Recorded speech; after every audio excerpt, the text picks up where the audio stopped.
India के अंदर खराब माइंडसेट क्या है? बहुत ही गजब का एक है, लोग क्या कहेंगे, लोग क्या कहेंगे, लोग क्या बोलेंगे, लोग क्या कहेंगे। अभी आपने कंटेंट देखा होगा, एक व्यक्ति है जिसका दाह संस्कार हो रहा है, 3 जो उसकी बेटियां हैं वो वीडियो कॉल पे कर रही 5,000 रुपए देके के हैं। हाँ ठीक है। अब मुझे सही बताऊं, मेरे को उन लड़कियों से कोई गिला शिकवा नहीं। अक्सर लोग ये पूछते हैं मुझे कहाँ जाना है। पूछना ये चाहिए मैं आज कहाँ खड़ा हूँ, मेरे वीक पॉइंट क्या है, मैं जल्दी लोगों से कंपेयर करता हूँ क्या, या दूसरों की खुशी से जलता हूँ क्या। कैसे अंदाजा लगाना चाहिए कि हमारा माइंड इतना स्ट्रांग है? मैं एक बात कहना चाहूंगा, मैं इतनी जगह गया हूँ पॉडकास्ट में, आज तक मुझसे ये दोनों सवाल कभी नहीं पूछे किसी ने। एक बिलियनियर माइंडसेट में और एक मिडिल क्लास माइंडसेट में क्या फर्क है, एक विराट कोहली में और बाकी क्रिकेटर्स में क्या फर्क है। कि जितने भी लोग ये बोलते हैं ना कि ये पैसा संभाल के रखो, बुरे वक्त में काम आएगा, उनका बुरा वक्त जरूर आता है। हम किसी बीमारी के बारे में सोचते हो, ऐसी पॉसिबिलिटी है कि वो हमें हो सकेगी। अपनी निगेटिविटी को पॉजिटिविटी में कैसे कन्वर्ट करें? दूसरा है कि ये निगेटिविटी कितना नुकसान पहुंचा सकती है। मैनिफेस्टेशन करना कैसे चाहिए? ये 5 स्टेप अगर पूरे नहीं है तो किसी का मैनिफेस्टेशन हो ही नहीं सकता पूरा। एक ऐसी हैबिट जो आपके माइंडसेट को बहुत स्ट्रांग कर सकती है। ओवर थिंकिंग हो रही हो, बीपी, डायबिटीज, इन सब का इलाज। किसी से मेरा ब्रेकअप हो चुका है या कोई इस दुनिया से भी जा चुका है, उससे कैसे बाहर निकले हम? तो एक 9 राउंड की टैपिंग टेक्निक होती है, वो मैं आपको करके दिखा देता हूँ।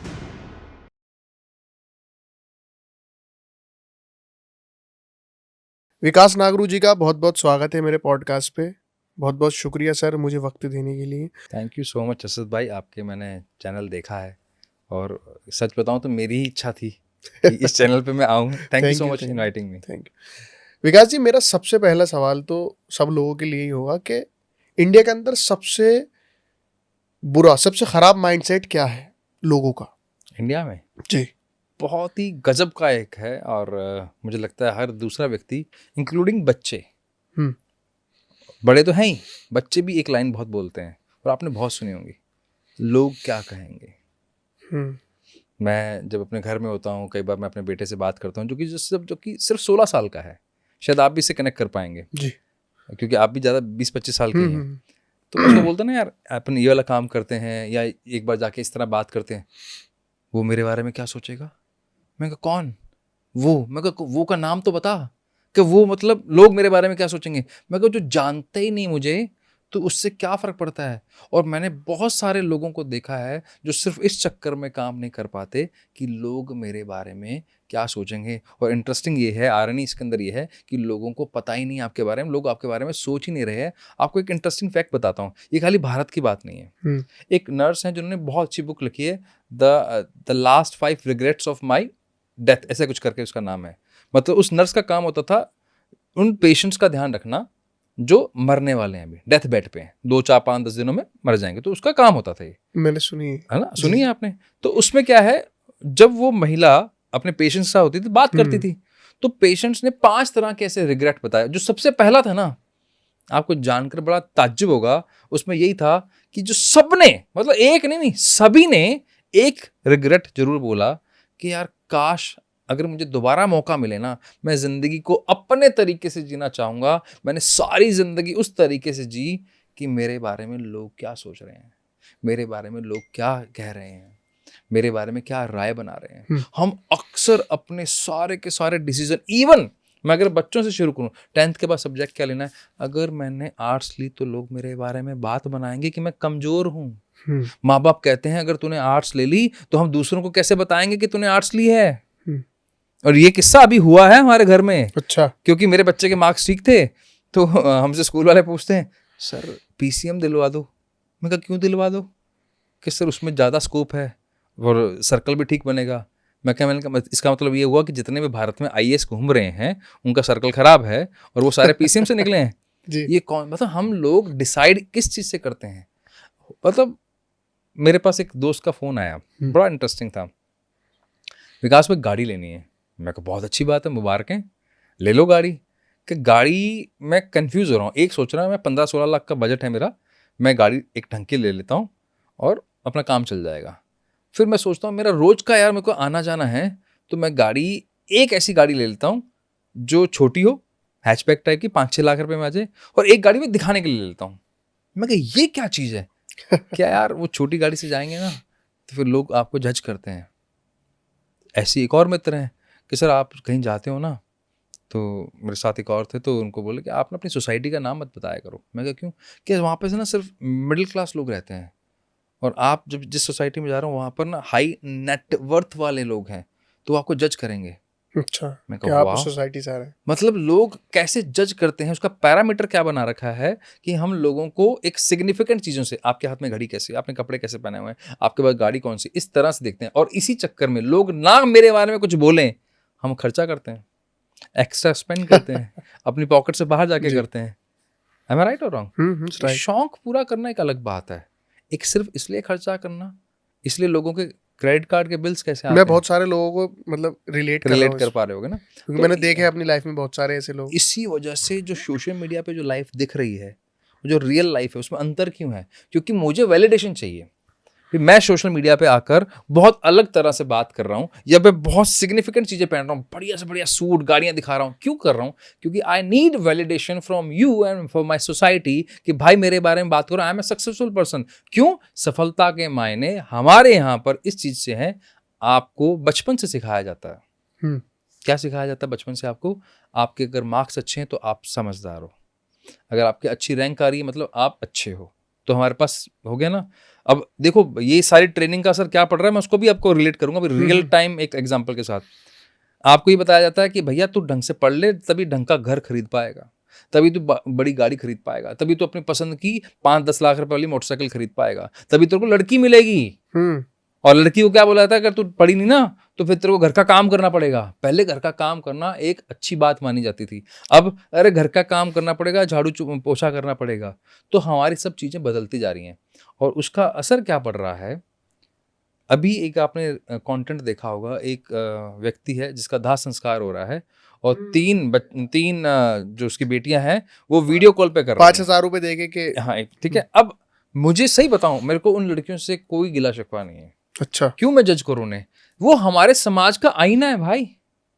हमारा जो आने वाला जो समाज है उसका आईना है। वो बनाया किसने? हम लोगों ने तो बनाया है। देखो ब्रेन कैसे काम करता है, आपने मुझे बुलाया तो मैं ब्रेन की बात करता हूँ। ब्रेन ना बहुत सिंपल तरीके से काम जी। करता है। या तो है रिवॉर्ड, भी मुझे आप क्या दे रहे हो, या है पनिशमेंट। इन दो पे काम करता है। अच्छा। अब अगर आपने कभी डॉल्फिन देखी हो तो डॉल्फिन को क्या किया जाता है, उसको रिवॉर्ड मिलता है हर अच्छे काम करने पर। तो वो डॉल्फिन आपकी बात मानने लग जाती है, जैसे जैसे आप कहोगे वैसे वैसे नाचती जाएगी। तो ब्रेन भी वैसे ही काम करता है। आपने बचपन से किस चीज़ पर ट्रेन किया?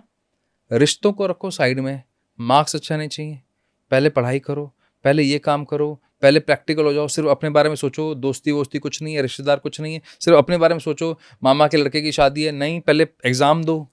क्यों? अच्छे मार्क्स नहीं आए तो अब तुम फेल हो जाओगे। तो हमारे दिमाग को आपने ट्रेन किया रिवॉर्ड पे, और रिवॉर्ड किससे मिल रहा है? माँ बाप के पैर दबाने से नहीं मिल रहा। रिवॉर्ड इस चीज़ से नहीं मिल रहा कि मैं किसी गरीब को खाना खिला रहा हूँ सॉरी, या रिवॉर्ड इस चीज़ से नहीं मिल रहा कि मैंने किसी गरीब को पढ़ाई के लिए कुछ पैसे दे दिए या उसको पढ़ा दिया। रिवॉर्ड मिल रहा है किस बात से?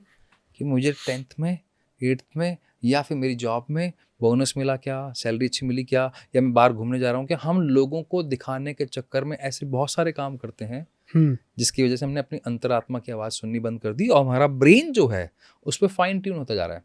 तो इसको आप बोल सकते हो कि now we become more self centre, वो भी सोसाइटी के खिलाफ अपने आप को देखने लग गए। इसलिए तो आप कभी किसी गांव में चले जाएं, वो किसी भी भारतीय बड़े शहर के लिए बोलेगा वहाँ पर लोग मतलबी हैं, एक फ्लैट वाला दूसरे फ्लैट वाले को नहीं जानता। दिल्ली के लिए बोलते हैं लोग ऐसा। दिल्ली है, दिल्ली के बॉम्बे लिए, बॉम्बे नोएडा में, के यहाँ लिए। हर जगह जहाँ फ्लैट कल्चर है, क्योंकि वो अपने आप में बिजी हैं, उनके खर्चे ऐसे हैं, उनकी लाइफस्टाइल ऐसी है। अगर क्लब नहीं गए तो लोग उनके बारे में बात करेंगे। इवन मैं बड़ी इंटरेस्टिंग बात बताता हूँ जो शायद आपके ने भी कभी ना कभी सुनी होगी।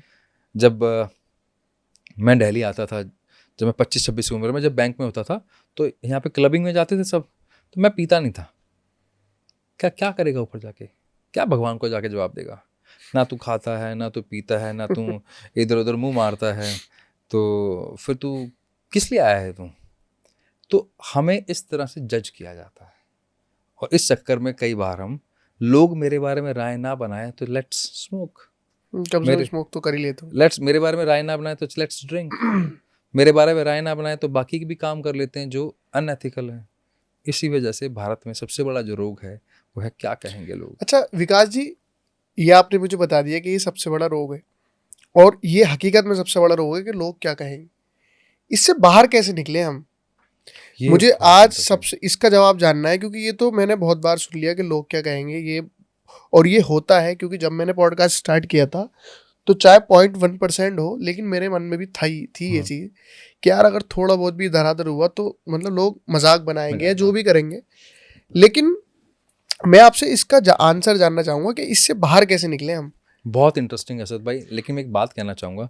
मैं इतनी जगह गया हूँ पॉडकास्ट से, आज तक मुझसे ये दोनों सवाल कभी नहीं पूछे किसी ने। तो thanks for asking this questions. जी देखिए क्या है जो मुझे मेरी लाइफ से लगता है, कि मेरा ध्यान दूसरे पे कब जाएगा। भाई थोड़ा सा एक बहुत लाइटर नोट पे बात कर रहा हूँ, तो ऑडियंस उस हिसाब से लेना। जब आपका ध्यान दूसरे की बीवी पे तब जाता है जब आपको अपनी बीवी में इंटरेस्ट ना हो। जी। आपको अपनी लाइफ में इंटरेस्ट नहीं है ना, तो आपको दूसरे से वैलिडेशन चाहिए। आपको अपने ऊपर भरोसा नहीं है तो आपको दूसरे से वैलिडेशन चाहिए। फिर मुझे पता ही नहीं कि मैं अच्छा बोलने में हूँ, मेरी काउंसलिंग अच्छी है, मेरा काम करने का तरीका अच्छा है, मेरे सवाल अच्छे हैं, मैं जाके बात अच्छी कर लेता हूँ, स्टेज पे अच्छा बोल लेता हूँ, इसलिए मैं दूसरे को देख रहा हूँ। और या फिर उस दूसरे से वैलिडेशन मांग रहा हूँ, क्या मैं सही कर रहा हूँ क्या। अब सामने वाला का नजरिया अलग है, वो मुझे अलग तरह से देखा, तो मतलब रूट कॉज क्या निकला, मुझे मेरे स्ट्रेंथ के बारे में नहीं पता, जी। मुझे मेरे विजन के बारे में नहीं पता, मेरी लाइफ के पर्पस के बारे में नहीं पता, इसलिए मैं आप पे डिपेंड हूं कि आप मेरे बारे में क्या राय बनाने वाले हैं। और आपकी राय मेरे लिए इसलिए महत्वपूर्ण है क्योंकि मुझे मेरे बारे में नहीं पता, मैं आप पे डिपेंडेंट हूं। और अगर आप नाराज हो गए तो मेरी तो लाइफ बर्बाद हो जाएगी, और अगर आप मेरी लाइफ से चले गए तो मेरी लाइफ खत्म हो जाएगी। तो मैं इस चीज पर डिपेंडेंट हूं। और कुछ मैंने एक अपने जो पैरामीटर्स बना रखे हैं कि 4 लाइक आएंगे, 4 लोग तारीफ करेंगे तो ही मैं अच्छा दिख रहा हूं। मैं आज आपके सामने शेव शू करके आया, अच्छी बास्केट पहन के आया हूं, मैं अपने लिए आया हूं। मैं वेट नहीं कर रहा हूं कि असद भाई मेरी तारीफ करेंगे। क्यों? क्योंकि मैं डे वन से मेरे को दिमाग में फीड है कि मुझे अपने लिए तैयार होना है भाई। आई लाइक इट, मुझे ऐसे पहनना, ऐसे रहना अच्छा लगता है। लेकिन अगर मैं इस तरह से आता कि मैं आया हूं और आप मेरे बारे में अब मुझे वैलिडेट करो और आपने नहीं किया, तो पहला काम क्या होगा, डिसहार्टेड। यार क्या आदमी है यार, इतनी सी बात नहीं पता यार, मेरा तो दिल ही दुख रहा, मैंने 1 घंटा लगाया। और कहीं ना कहीं आपके माइंड में ये भी चलता रहेगा बैक एंड में कि यार मैं ठीक भी लग रहा हूँ नहीं, एग्जैक्टली, कोई चीज डाउट, मेरी, सेल्फ डाउट, हाँ बहुत कोई बढ़िया चीज बात मेरी बोले, कम तो सेल्फ नहीं लग डाउट। रही। जी। कुछ मतलब ऐसा हो तो नहीं गया ना, मेरे में कुछ कमी तो नहीं है ना। और अक्सर लोग सेल्फ डाउट में मर जाते हैं, सारी जिंदगी निकल जाती है। तो इससे अगर बाहर निकलना है तो मुझे लगता है एक ही तरीका है, स्व अध्ययन। स्व का अध्ययन करना, अपने बारे में जानना, अपने अंदर झांकना। आप जितना अपने बारे में जानेंगे, आपको पता होना चाहिए आपकी ताकत क्या है, आपको अपनी स्ट्रेंथ लिखी हुई पता होनी चाहिए। मैं बोलने में अच्छा हूँ क्या, मैं दिखने में अच्छा हूँ क्या, मेरी बोली अच्छी है क्या, मेरी लिखाई अच्छी है क्या। लिखाई का मतलब है कि मैं ऐसे कुछ चीज़ें लिख सकता हूँ क्या, मैं किसी को गाइड कर सकता हूँ क्या। हो सकता है मेरी सेल्स पिच अच्छी हो सकता है मेरी क्रिएटिविटी अच्छी हो सकता है मेरा ऑब्जर्वेशन अच्छा हो, मुझे पता होना चाहिए। अगर मुझे पता है तो ये पता है कि मैं कहाँ खड़ा हूँ। ये बहुत इंपॉर्टेंट क्वेश्चन है। अक्सर लोग ये पूछते हैं मुझे कहाँ जाना है, पूछना ये चाहिए मैं आज कहाँ खड़ा हूँ। फिर मुझे ये जानना चाहिए मेरे वीक पॉइंट क्या है। मैं जल्दी लोगों से कंपेयर करता हूँ क्या यार, या दूसरों की खुशी से जलता हूँ क्या, दूसरों के सफलता से लेके मुझे थोड़ी चिढ़ मस्ती है या उनसे इंस्पायर होता हूँ। अगर चिढ़ मस्ती है, जेलसी होती है अपने भाई बहनों से, अपने दोस्तों से, अपने समाज से, अपने लोगों से, तो समझ जाना चाहिए कि मेरे इसमें कुछ प्रॉब्लम है। तो इसका इलाज करना बहुत जरूरी है। तो जब आपको आपके बारे में पता होगा तो आप दूसरे पर डिपेंडेंट नहीं है ना। फिर आपको तीसरी चीज पता होनी चाहिए जी। आप लाइफ में करना क्या चाहते हैं, क्या कर सकते हैं। आपकी लाइफ का ऐसा क्या गोल है, पैसा कमाना है, घर लेना है, समाज को कुछ वापस पे बैक करना है, क्या है। अगर वो पता हो, आपने वो देखें जब हॉर्स राइडिंग होती है, जब ये घोड़े दौड़ते हैं, उनके एक ब्लिंकर्स लगे होते हैं। क्यों लगे होते हैं? इसलिए क्योंकि घोड़े के पास ना डिस्ट्रैक्ट होने की पावर ज्यादा है, ध्यान बहुत भटकता है उसका। तो ब्लिंकर लगा देते हैं, भैया आपको सिर्फ आगे देख के दौड़ना है, इधर उधर कहीं नजर नहीं मारनी। तो ब्लिंकर कब लगते हैं? जब मुझे पता हो कि मुझे जाना कहाँ है। तो डेस्टिनेशन बताना चाहिए, एटलीस्ट ये तो पता हो कि 6 महीने बाद करना क्या है। मुझे 5 किलो वजन कम करना है, मुझे मेरी बाइसेप्स बनानी है, मुझे अपना इस पेट को कम करना है, या मुझे मेरे बैंक अकाउंट में हर महीने 10 लाख रुपए चाहिए, या मुझे ये वाली गाड़ी चाहिए। ये गोल है ना, बनाओ ना। अब वो गोल बन गया तो ब्लिंकर लगाओ ना, कि ये ब्लिंकर लग गया। अब चाहे असद जी का पॉडकास्ट जा रहा हो 10 मिलियन, मैं पहले अपना ये काम करूंगा, मैं डिस्ट्रैक्ट नहीं होऊंगा, मैं उससे ज्यादा आकर्षित नहीं होऊंगा। तो ये ब्लिंकर लगाने जरूरी है। तो पहले आपको पोटेंशियल पता हो, आपके वीक पॉइंट्स पता हो, और फिर आपके पास एक डेस्टिनेशन, यानी कि एक चाहे शॉर्ट टर्म गोल हो और एक लॉन्ग टर्म गोल हो, ब्लिंकर्स लगा लो। आपको कभी भी जिंदगी में ये फर्क ही नहीं पड़ेगा कि लोग आपके बारे में क्या राय बना रहे हैं। सिर्फ इतना जी। सा काम कर लीजिए। अच्छा विकास जी, जैसा आपने कहा कि आप एक प्लान बना लो 6 महीने का या 1 साल का, कभी कभी ऐसा होता है कि हमारे पास पूरा प्लान होता है, पूरा गोल होता है, लेकिन बीच में कुछ ऐसा होता है कि हमारा मन, मैं कहूँगा कि विचलित होता है कि यार मुझे ये कर लेना चाहिए, मुझे ये वाला, अपने ऊपर एग्जांपल लेते कि यार ये पॉडकास्ट है, यार ये कर लेना चाहिए, तब के वो मेरे गोल से मतलब अलग है बिल्कुल। और ऐसा हो सकता है कि वो मुझे व्यूज दे दे या मुझे नंबर दे दे। और ये बहुत सारे लोगों के साथ में होता है कि वो गोल भी, बहुत सारे लोग अपना गोल क्लियर कर लेते हैं सारी चीज़ें, लेकिन बीच बीच में कुछ ना कुछ पॉइंट ऐसे आते हैं जहाँ पे वो डिस्ट्रैक्ट हो जाते हैं या होने का मन करता है। तो वहाँ पे खुद को किस तरीके से मोटिवेट रखें कि भाई जो करना है बस छोड़ दो इसे, क्योंकि मुझे ऐसा लगता है कि सबसे ज़्यादा भारी काम ना कुछ हासिल करना नहीं है, सबसे ज़्यादा भारी काम कुछ छोड़ना है, मुझे ऐसा लगता है। असद भाई, एक बात तो माननी पड़ेगी, लोग सवाल रट के आते हैं, आप उसको अंदर से लेके आए हो अपने एक्सपीरियंस से या ऑब्जर्वेशन से।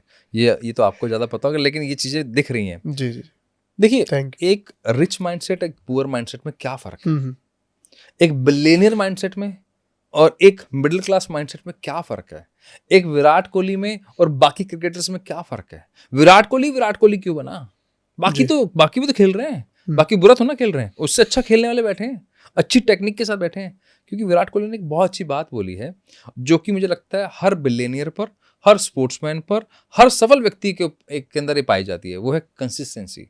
वो एक बात बोलता है कि कंसिस्टेंसी ना बहुत बोरिंग है यार, सबसे ज्यादा जो बोरिंग है ना लाइफ में वो है कंसिस्टेंसी। रोज एक ही काम करना कभी भी इंटरेस्ट नहीं आ सकता, रोज एक ही तरह का खाना खाना इंटरेस्ट नहीं आ सकता, बाकी सब चीजों को छोड़ देना जो आपकी पसंद की हैं कभी इंटरेस्ट नहीं आ सकता। वो तब आ सकता है जब आपको आपकी लाइफ का वापस वहीं पे आना पड़ेगा, बैक टू द बेसिक्स, आपको आपकी लाइफ का गोल पता हो। तो ये जितना भी भटकाव है ना, ये ना एक आम व्यक्ति के लिए, एक मिडिल क्लास के लिए, एक पुअर माइंडसेट के लिए एक्सक्यूज है। सरदार वल्लभ भाई पटेल जिन्होंने पूरे भारत को एक साथ किया, क्या उनके पास और काम नहीं थे? ये क्यों किया जबकि कितनी सारी कितना सारा उनके पास उनका बैकलैश आया, उनके पास बहुत सारी प्रॉब्लम्स आई, लेकिन कुछ ही महीने में उन्होंने पूरा इकट्ठा कैसे कर दिया? क्योंकि विजन बहुत क्लियर था, काम तो आसान नहीं था। तो ऐसा कोई भी आप बायोग्राफी उठा लो, स्वामी विवेकानंद जी को उठा लो, आप जिसका आप नाम जानते हो उसका उठा लीजिए, वो आपका जो ना पैरामीटर है, शुरू ही सक्सेस का तब होता है जब आप इस बोरिंग वाले कॉन्सेप्ट से, इस डिस्ट्रैक्शन वाले कॉन्सेप्ट से बाहर आ जाते हो। तो आपके पास कोई चॉइस नहीं है। हाँ, अगर आप if you want to live a mediocre life, वो कुछ जज नहीं कर रहा आपको पसंद है 9 से 5 का काम करना, रात को आके बैठ के चाय पीना, खाना खाना, बच्चों के साथ रहना, गलत नहीं है वो आपका कंफर्ट है, वो बुरा नहीं है, तो वो करो, कोई दिक्कत नहीं। लेकिन अगर लाइफ में एस्पिरेशंस हैं तो कंसिस्टेंसी तो रखनी पड़ेगी, और कंसिस्टेंसी हमेशा क्या कहते हैं, बोरिंग ही होती है वो। तो इस बोरिंग से लड़ना ही कर पड़ेगा, और कोई अल्टरनेट है नहीं अपने पास।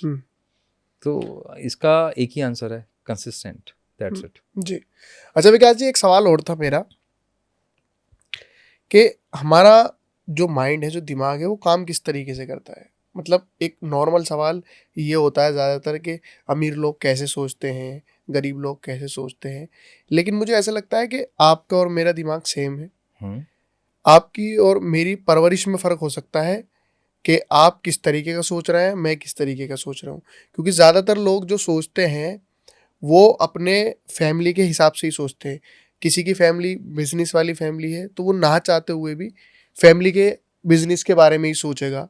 और बहुत सारे लोग ऐसे होते हैं जो उस फैमिली से आते हैं जिन्होंने कभी बहुत ज़्यादा पैसा नहीं देखा, बहुत ज़्यादा मनी नहीं देखी, लेकिन उनका माइंडसेट भी कभी कभी इतना स्ट्रांग होता है कि उनको बड़ा बनना है, बहुत ज़्यादा कुछ अचीव करना है। तो हमें अपना मतलब अपनी कैपेबिलिटी किस तरीके से देखनी चाहिए, या कैसे अंदाज़ा लगाना चाहिए कि हमारा माइंड इतना स्ट्रांग है या और हो सकता है?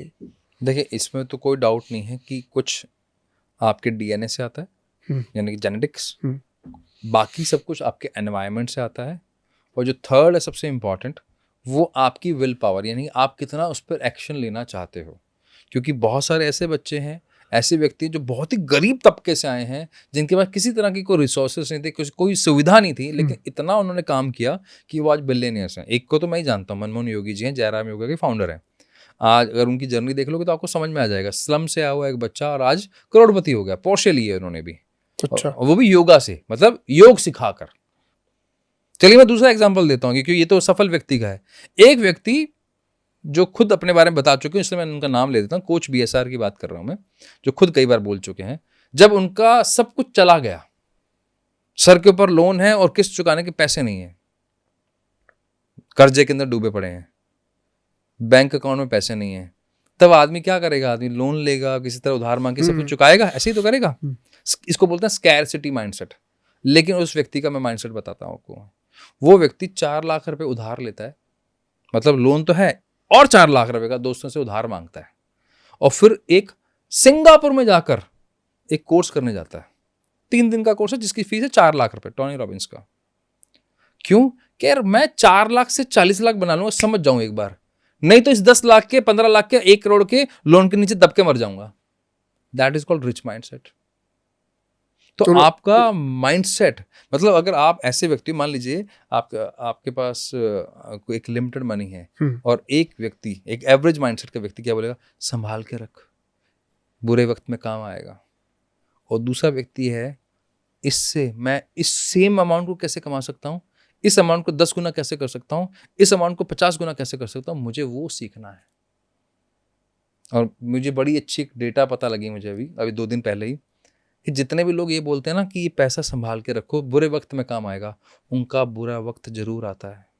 हाँ, सही बात। क्योंकि वो अंदर से क्या फील दे रहे हैं, मैनिफेस्ट कर रहे हैं वो बुरा वक्त। वही भाई, आप हेल्थ इंश्योरेंस ले लो, आप बुरे वक्त से बच जाओ, यही तो बुरा वक्त होगा। मतलब उनकी इतनी सच्चाई है बुरे वक्त पे कि भाई ये तो आना ही आना है। हाँ। सेविंग्स चल रही है बुरे वक्त के लिए। तो आप हेल्थ इंश्योरेंस लो ना, बड़ा से बड़ा हेल्थ इंश्योरेंस लो, 5 करोड़ का ले लो, बात खत्म। अब 5 करोड़ का ले लिया, अब आप समस्या मुक्त हो गए। मैं क्या सोच रहा हूं, मैं डर से सोच रहा हूं, तो मैं डरा ही रहूंगा, जिसको बोलते हैं स्कैरसिटी माइंडसेट। मुझे लगता है कि मैं कुछ कर नहीं पाऊंगा, तो इस पैसे को इकट्ठा कर लो। अच्छा, एक और इंटरेस्टिंग बात बताता हूं। आप जोमेटो देख लो, ब्लिंकिट देख लो, जितने भी क्विक कॉमर्स, जितने भी अभी एडटेक या जितने भी तरह के क्विक कॉमर्स जो सफल हुए हैं, या जितने भी अभी, जैसे ज़ेरोदा देख लो, इनकी आप बैलेंस शीट उठा के देख लो। ये लोग घर पैसा लेके नहीं गए। ये लोगों ने क्या किया, अगर उससे 1 रुपया कमाया ना, तो उस 1 रुपये को री इन्वेस्ट कर दिया। 1 रुपया भी घर नहीं लेके गए। वो क्यों? क्योंकि उनके दिमाग में वो मिडिल क्लास माइंडसेट वाला काम नहीं था कि इतना मार्जिन रख लो, पहले घर चला लो। नहीं, सारा पैसा वापस डालो, इसको और बड़ा बनाओ, इसको और बड़ा बनाओ, इसको और बड़ा बनाओ, और वो इतना बड़ा हो जाता है कि 2 साल के अंदर ही वो मल्टी मिलियनियर कंपनी हो जाती है। तो ये माइंडसेट का गेम है सारा का सारा। और ये आप माँ की पेट से सीख के नहीं आते हो, आपको सीखना पड़ेगा। आप किसी भी तबके से आए हो, आपको सीखना पड़ेगा। तो या तो आप ऐसी जगह पैदा हुए जहां से आपको ट्रेनिंग डे 1 से मिल रही है, नहीं मिल रही तो कम से कम आज इस डिजिटल इरा के अंदर, आज इस जो आपका जो AI का जो युग आया है, इसके अंदर सीखना तो आसान है। कम से कम आपके पास अवेलेबिलिटी है, कोचेस हैं, कोर्सेज हैं, यूट्यूब पे सब कुछ पड़ा है, आप वहाँ जाइए। एक्सक्यूज बहुत ज्यादा कम हो गए। आपके पहले आप बहुत ज्यादा एक्सक्यूज देते थे कि, लेकिन अब अगर आप चाहें तो आप कर सकते हैं, ऐसा नहीं है। अब मतलब पहले बहुत ज्यादा लोग एक्सक्यूज देते थे कि आप, मेरे पास ये नहीं है, मेरे पास वो नहीं है। अब सबके पास सब कुछ है। बहाने, फर्क ये है कि वही आगे बढ़ेगा जो करेगा कुछ। बहाने आपको, अगर ब्रेन के मैं लैंग्वेज में बोलूं, ब्रेन का काम है आपको बचा के रखना, सरवाइव करवाना। तो किसी ना किसी तरह से ना आपको कोई ना कोई रीजन दे देगा। जैसे मेरा एग्जांपल लेते हैं, भी मैंने IT में पढ़ाई करी, तो नॉर्मली क्या बोलते हैं, पढ़ाई तो कभी ना कभी काम आती है, ये तो बोला जाता है, पढ़ लेना चाहिए, कभी ना कभी तो काम आएगी। ये मैं भी जानता हूँ, वो 15 लाख रुपए पानी गए हैं, मिट्टी हो गए हैं, क्योंकि मैंने उसमें करियर नहीं बनाया। कोई काम नहीं आती। आज भी मुझे अगर कोई लैपटॉप पे, कंप्यूटर पे काम होता है, तो मुझे किसी एक्सपर्ट को बुलाना पड़ता है। तो ये फेक पॉजिटिविटी है, पॉजिटिविटी इल्यूजन बोलते हैं इसे, ठीक है। तो इस तरह की चीज़ें आपको ना खराब करती हैं। और ब्रेन क्या करता है, आपको एक्सक्यूज दे देता है, हाँ यार वो वाला काम मैंने कर लिया था ना, वो पढ़ाई में काम आ गया था, क्योंकि वो चाहता है कि आप ना खुश रहो, आप परेशान मत हो। तो वो ब्लेम गेम खेलता है, वो टाल दो इस बात को, क्योंकि ब्रेन अगर आपको बचाएगा नहीं तो आपको सर्वाइव नहीं करेगा, तो आपके लीवर पे असर पड़ेगा, आपके लंग्स पे असर पड़ेगा। इसलिए तो लोग बीमार होते हैं, जिसको साइकोसोमैटिक डिजीज बोलते हैं। आपके विचारों से आपका इम्पैक्ट आपकी किडनी में पड़ता है, स्टोन हो जाती है। आपके विचारों से आपके, अगर आपने बहुत ज़्यादा बोझ ले रखा है परिवार का, यस पर्सन हो आप, हर चीज़ में हाँ करते हो, ना कहना नहीं आता, आपको यहाँ पे सर्वाइकल हो जाएगा, कंधे दुखने लग जाएंगे, लोअर बैक पे प्रॉब्लम चला जाएगा आपके। अगर आप अपने मन की बात नहीं कह पाते, आपको लगता है यार सामने वाला बुरा मान जाएगा, थायराइड होने के चांसेस हैं। मैं नहीं बोल रहा हूँ, साइंस बोल रही है। आपको क्या सिर्फ घी खाने से कोलेस्ट्रॉल हो रहा है, जो कि होता नहीं है। अच्छा। क्या घी खाने से कोई लेना देना नहीं है, वो तो रिफाइंड ऑयल से है लेना देना, ट्राइग्लिसराइड। ठीक है, तो अब मान लो आपके मन में किसी के प्रति दुख है, कोई आपके जीवन से चला गया या ऐसा कुछ हो गया, तो वो आपके हर्ट पे असर डाल रहा है। तो विचारों का सीधा संबंध आपके बॉडी पार्ट से है। तो विचार बहुत कुछ करते हैं सद भाई, अच्छा। आपके शरीर के आपके मेटाबॉलिज्म को। इवन चलो मैं इसको सिंपल करता हूँ, ऑडियंस बता सकते हैं मुझे, जितने भी लोग देख रहे हैं, जब आप बहुत ज़्यादा इरिटेटेड होते हो, चिड़े हुए हो, गुस्से में हो, भूख लगती है क्या? दो तरह के लोग होते हैं, जिनकी भूख मर जाती है और जिनको बहुत ज़्यादा भूख लगती है। मुझे नहीं लगती। हाँ, दो तरह के होते हैं। इसलिए भूख, आपकी भूख क्यों मर गई? भूख तो पेट से लगनी थी ना, फिर आप तो गुस्से में थे, उसका पेट से क्या लेना देना है? विचार आपकी भूख को मार देते हैं या फिर इतना खाना खिला देते हैं कि आपके दिमाग तक यही बात नहीं जाती कि कितना खा लिया। फूड डिसऑर्डर बोलते हैं इसे।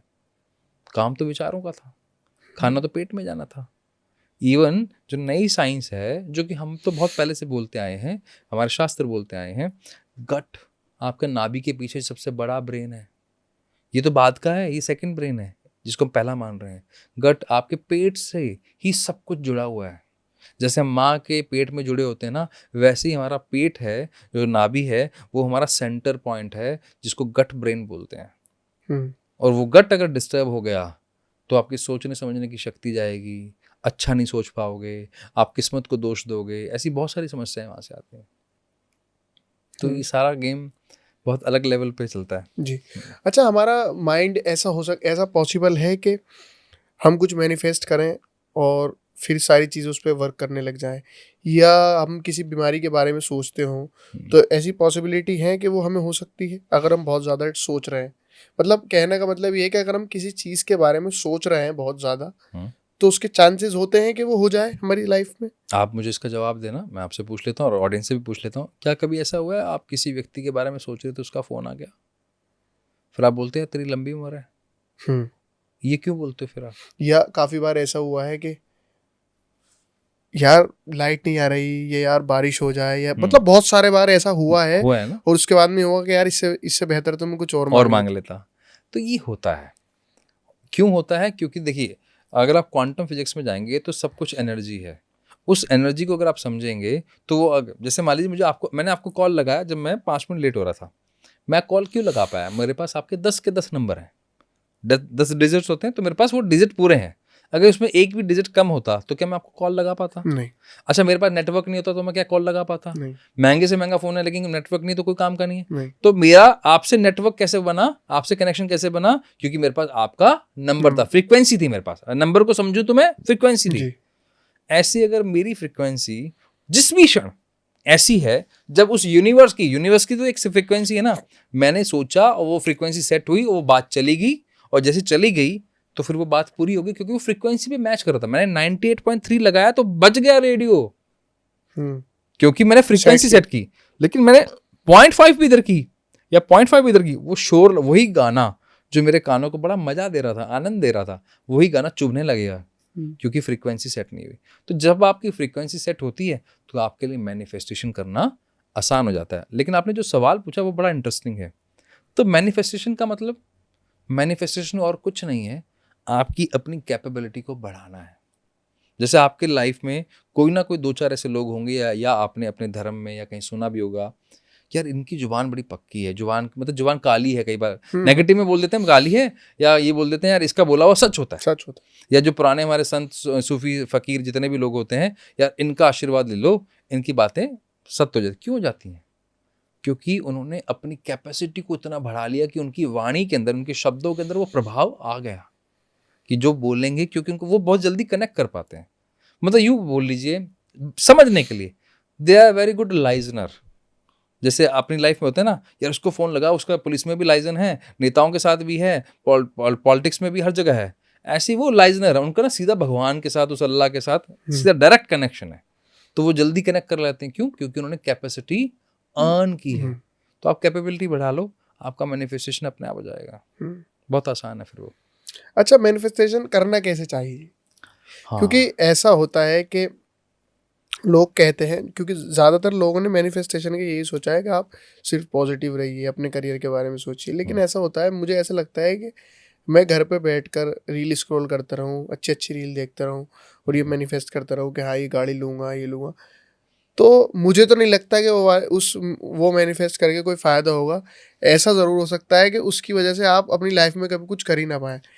क्योंकि मेरे दिमाग में कुछ लोग हैं, मैं उनका नाम नहीं ले सकता, उनको ऐसा लगता है कि ऐसा पोर्ट्रे करते हैं वो खुद को सोशल मीडिया पे कि ये करा, वो करा, मेरी लाइफ बहुत ख़राब चल रही है। बहुत सारे लोग ना इस मिथ में हैं कि उनको ऐसा लगता है सडनली मेरे साथ में कुछ होगा, मेरे पास माइक आएगा, मेरे पास एक पूरा स्टेज बना हुआ होगा और फिर मैं उनको माइक पे खड़े होकर बताऊंगा कि मैंने ये स्ट्रगल किया और मेरे साथ में ये हुआ। जबकि उनकी लाइफ के अंदर वो 0% इंटरेस्ट ले रहे हैं किसी भी काम को करने में।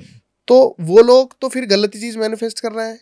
मतलब मैनिफेस्ट वो डे ड्रीमिंग एक्चुअली जी, वो है ख्याली पुलाव बनाना। हाँ वही एक्चुअली मैनिफेस्टेशन वो है ही नहीं। नहीं, वही तो मैं आपसे सवाल कर रहा हूँ कि आप उस चीज को थोड़ा अच्छे से एक्सप्लेन कर दो, क्योंकि लोग बहुत सारे उसी को मैनिफेस्टेशन समझ रहे हैं कि हाँ गाड़ी देख ली, तू देखना है भाई, एक ना एक दिन मेरे पास ये गाड़ी जरूर होगी, और उसके लिए उनके एफर्ट, उनके काम जीरो हैं।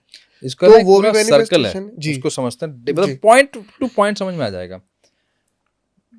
आपकी जो सोच होती है ना, वो आपकी सोच फीलिंग क्रिएट करती है। ठीक है, पहला स्टेप क्या? सोच। मेरी सोच क्या है? मेरी सोच है एक पॉडकास्टर बनना, मेरी सोच है मुझे एक बिजनेस करना, मेरी सोच है मुझे अच्छा एक IAS ऑफिसर बनना, मेरी सोच है कि मुझे अच्छा नेता बनना है, मान लेते हैं। तो मेरी सोच ये, अभी बाकी सब चीजों को एकदम हम पहले इस एंगल से समझते हैं। इस सोच ने एक फीलिंग क्रिएट की, अच्छा मैं अगर अच्छा पॉडकास्टर बन जाऊंगा तो क्या होगा यार, लोग मुझे जानेंगे यार, तारीफ करेंगे।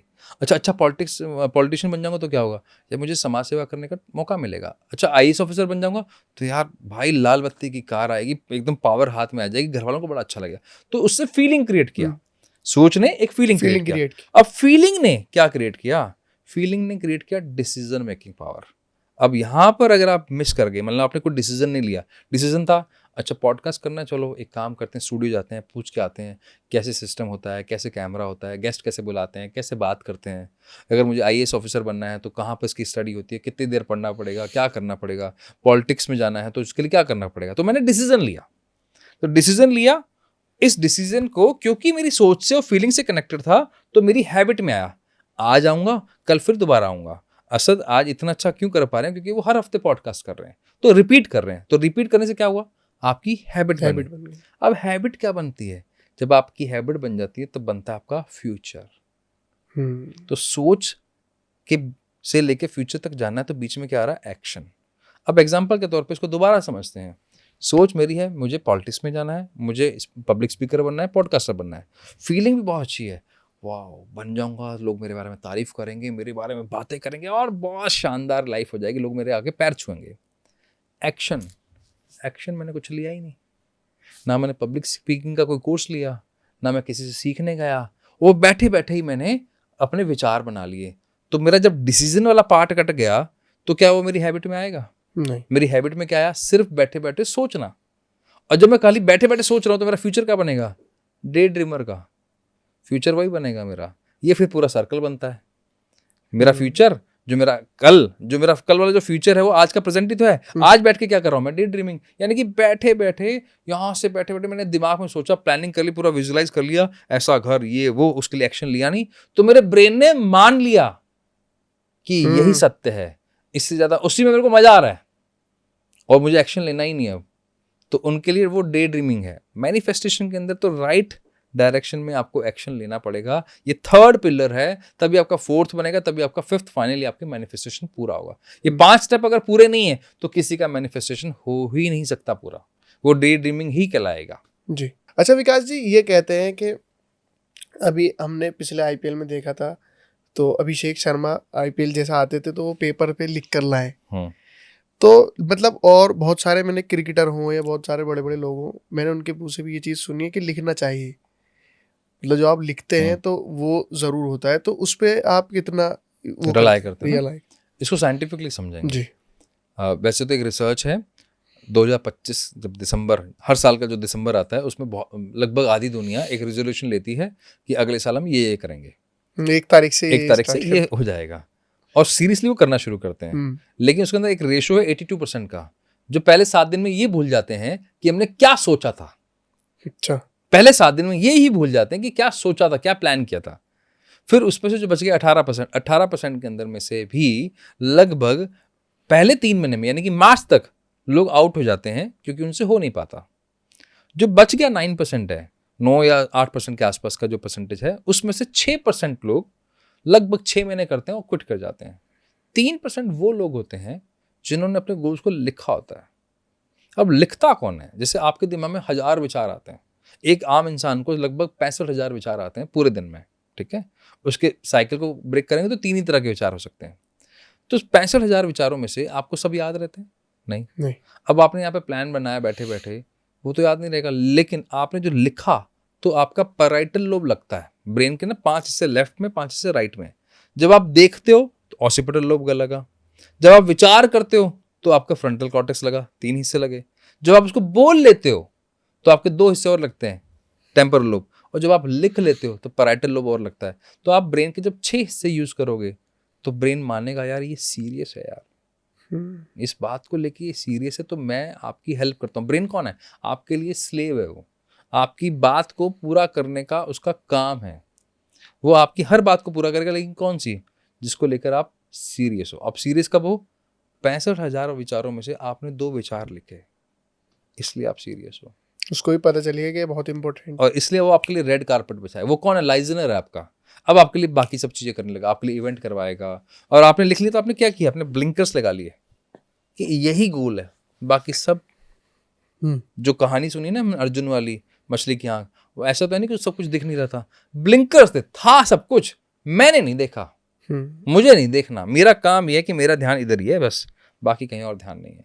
तो ब्लिंकर्स लगा लो, चाहे आप लिख के लगाओ, तो लिखने का पर्पज है कि आपने ब्लिंकर्स को और सॉलिड कर लिया, हवा में नहीं लगाए, इसलिए लिखना जरूरी है। इवन जो इंडियन वुमेन क्रिकेट टीम जीती है, वो उसके पीछे भी मैनिफेस्टेशन का बहुत बड़ा रोल है। जो हरमनप्रीत ने खुद ने बताया भी है कई बार, आप सुन लीजिए उनके पॉडकास्ट, उनका। अच्छा, इवन जहाँ तक आरसीबी है और 2-3 टीम्स और हैं, उनके माइंडसेट कोच है उनके साथ। सबके पास कोच होते हैं ना, मैं नाम भूल रहा हूँ, 2-3 और हैं, उनके साथ उनके माइंडसेट कोच चलते हैं जी, जो ये बताते हैं कि इस समय आपका माइंडसेट क्या होना चाहिए। ये बहुत पुरानी बात होगी कि फिजिकल फिटनेस कोच चाहिए अब, या सिर्फ फिजियोथेरेपिस्ट चाहिए, या आपको सिर्फ आपकी कोचिंग के लिए, क्रिकेट सीखने के लिए, बॉलिंग सीखने के लिए नहीं, अब आपको माइंडसेट कोचिंग की जरूरत है, जो आपको बताएगा कि क्या सोचना है। तभी आप उन लोगों से आगे निकलोगे। और इतना डिफरेंस, आज विराट कोहली की नेटवर्थ और एक दूसरे क्रिकेट की नेटवर्थ में कितना फर्क होगा? बहुत फर्क है। मतलब विराट कोहली कम्पिटिट कर रहे हैं कि बिजनेसमैन लोगों से, क्रिकेटर वाली उससे तो बहुत आगे। सचिन तेंदुलकर के पास जो पैसा होगा वो दूसरे क्रिकेटर के पास नहीं होगा, नहीं होगा, किसी के पास भी नहीं, क्योंकि वो लीग, मतलब आप जब अपने ऊपर काम करते हो ना तो डिफरेंस ही खत्म हो जाता है जी, इतना बड़ा। अब आप चाहे कहानी गाते रहो, अमीर अमीर हो रहा है, गरीब गरीब, वो सब फालतू की बात है, वो आप जैसे मर्जी देखो, लेकिन वो उसने अपने ऊपर काम किया है जी। मैं 70% चीजें नेगेटिव सोचता हूँ। अगर मेरी हेल्थ हो, हेल्थ से रिलेटेड हो, करियर से रिलेटेड हो, मतलब मैं बहुत ज़्यादा ना नेगेटिव सोचता हूँ चीज़ों को। तो सबसे पहला सवाल तो मेरा ये रहेगा कि ये कितना मुझे नुकसान पहुँचा सकती है ये चीज़। दूसरा ये कि इस निगेटिविटी को मैं पॉजिटिविटी में कैसे बदलूँ। और ये मैं मानता हूँ कि 70-75-80% लोग नेगेटिव ही सोचते हैं अपनी चीज़ों को लेके। तो अपनी निगेटिविटी को पॉजिटिविटी में कैसे कन्वर्ट करें, पहला सवाल। दूसरा है कि ये निगेटिविटी कितना नुकसान पहुँचा सकती है। इसका ना बहुत बढ़िया आपने एक तो सवाल पूछ लिया, और मेरे जहन में कुछ लोग भी आ गए हैं आपने जब ये सवाल पूछा। मैं बार बार कहूँगा कि आपके सवाल वास्तव में आपकी लाइफ से निकले हुए हैं जी। एक्चुअली मैं इसको नेगेटिव नहीं बोलूँगा। अच्छा, इसका नाम सही है क्रिटिकल इवैल्यूएशन। अच्छा। आप चीजों को क्रिटिकली देख रहे हैं। अगर नेगेटिव होता तो आप एक्शन नहीं लेते ना। हम्म। आप एक्शन लेने के लिए तैयार हैं, बस आप एनालिसिस ज्यादा कर रहे हैं, वो भी कौन सा क्रिटिकल माइक्रोस्कोप लगा के आप कर रहे हैं। am I right? ठीक है, मतलब या तो आप एक्शन नहीं लेते। नहीं, मैं घर की बात होता, मेरे फादर साहब जो है ना, वो बैंक से रिटायर हुए हैं अच्छी पोस्ट से, और वो अपने काम के लिए जाने जाते हैं पूरे बैंकिंग इंडस्ट्री के अंदर। तो वो चीज़ों को ना बहुत क्रिटिकली देखते हैं। मतलब मान लीजिए आपके घर में कोई बीमार हो गया, वो बार बार बीमार हो रहा है, तो क्रिटिकली ये सोचेंगे भाई कोई बड़ी बात है तो उसका टेस्ट करवा भी। मान लीजिए आपने कोई डील की प्रॉपर्टी की, और प्रॉपर्टी की डील में आपका थोड़ा सा भी एक कागज इधर से उधर हो गया, तो ये नहीं सोचेंगे कागज इधर से उधर हो गया, ये डील फ्रॉड हो सकती है, ये वो इस लेवल तक का इसको इवेल्युएट करेंगे। ये सेम प्रॉब्लम मेरे साथ में, हाँ। बिल्कुल सेम। तो अब मैं, लेकिन वो व्यक्ति तो अपने जीवन में सफल है, क्योंकि अच्छी नौकरी की, अच्छा पैसा कमाया, अच्छी प्रॉपर्टी का काम, मतलब उनके पास, उन्होंने अपने बच्चों को पूरा सेटल किया, उन्होंने अच्छा फैमिली में उनका रुतबा है। क्यों कर पाए? क्योंकि वो क्रिटिकली देखते हैं प्रॉब्लम, उससे उनको फर्क क्या पड़ा। अब आपने जो सवाल पूछा है, क्योंकि वो क्रिटिकली देखते हैं तो उनको एंजाइटी ज़्यादा होती है, एंशियस ज़्यादा रहते हैं वो। उनको लगता है कि ऐसा नहीं हुआ ना, तो उनको ऐसा लगता है ठीक है या फिर कर लो तुम्हें जो करना है, मुझे तो लग रहा है तुम गलत कर रहे हो। और उस चिंता में क्या होते हैं, या तो वो ओवर एक्टिव होकर एक्शन लेते हैं या फिर नाराज हो जाते हैं। दोनों सिचुएशन में क्या होगा, अगर वो ओवर एक्टिव हो जाएंगे, चीज़ों को नहीं समझेंगे, तो क्या होगा, आपसे गलत डिसीजन होने के चांसेस हैं। तो क्रिटिकल इवैल्यूएशन कई बार आपको नुकसान देता है। दूसरा नुकसान क्या होता है, आपके आसपास के लोग अगर आपको नहीं समझ रहे, आपके क्रिटिकल इवैल्यूएशन को लेकर वो परेशान हो रहे हैं, तो फिर आपके रिश्तों में थोड़ा सा टकराव आ सकता है। और आपको क्या लग रहा है, मैं तो उनका भला सोच रहा हूँ, और सामने वाले को क्यों लग रहा है, क्योंकि उसके पास बर्ड आई व्यू है, वो देख रहा है यार इतनी कोई बड़ी घबराने वाली बात नहीं है, इसको डील किया जा सकता है। तो वो किस तरह आपसे देख रहे हैं, तो आपका ना रिश्तों में भी टकराव आता है। और सबसे जो बुरा है वो आपकी हेल्थ पे इम्पैक्ट पड़ता है। वो हमने देखा है, उनके डाइजेशन पे इम्पैक्ट पड़ा। जब कोई व्यक्ति क्रिटिकली इवेल्युएट करेगा, और साथ में उसका ऐसा व्यक्ति नहीं होगा जो उसको सही गाइड कर पाए, उसके डाइजेशन पे इम्पैक्ट पड़ेगा, उसका डाइजेशन हिलेगा सबसे पहले। और जब डाइजेशन हिलेगा, वो लैक्टोस इंटॉलरेंस होगा, वो ग्लूटेन इंटॉलरेंस हो जाएगा, ना उसको आटा पचेगा यानी कि गेहूं नहीं पचेगा, ना ही उसको दूध से बनी हुई चीज़ें बचेंगी। क्यों? क्योंकि आप क्रिटिकली देख रहे हो। अब आपने पूछा इससे बाहर कैसे आए। बाहर आने का तरीका, जो सबसे बेस्ट तरीका है, वो है एसोसिएशन। और कोई तरीका नहीं है। ना इसमें आपको राइटिंग मदद करेगी, ना इसमें आपको कोई विजुअलाइजेशन मदद करेगा, इसमें सिर्फ एसोसिएशन आपको मदद करेगा। अब एसोसिएशन कैसे लोगों के साथ?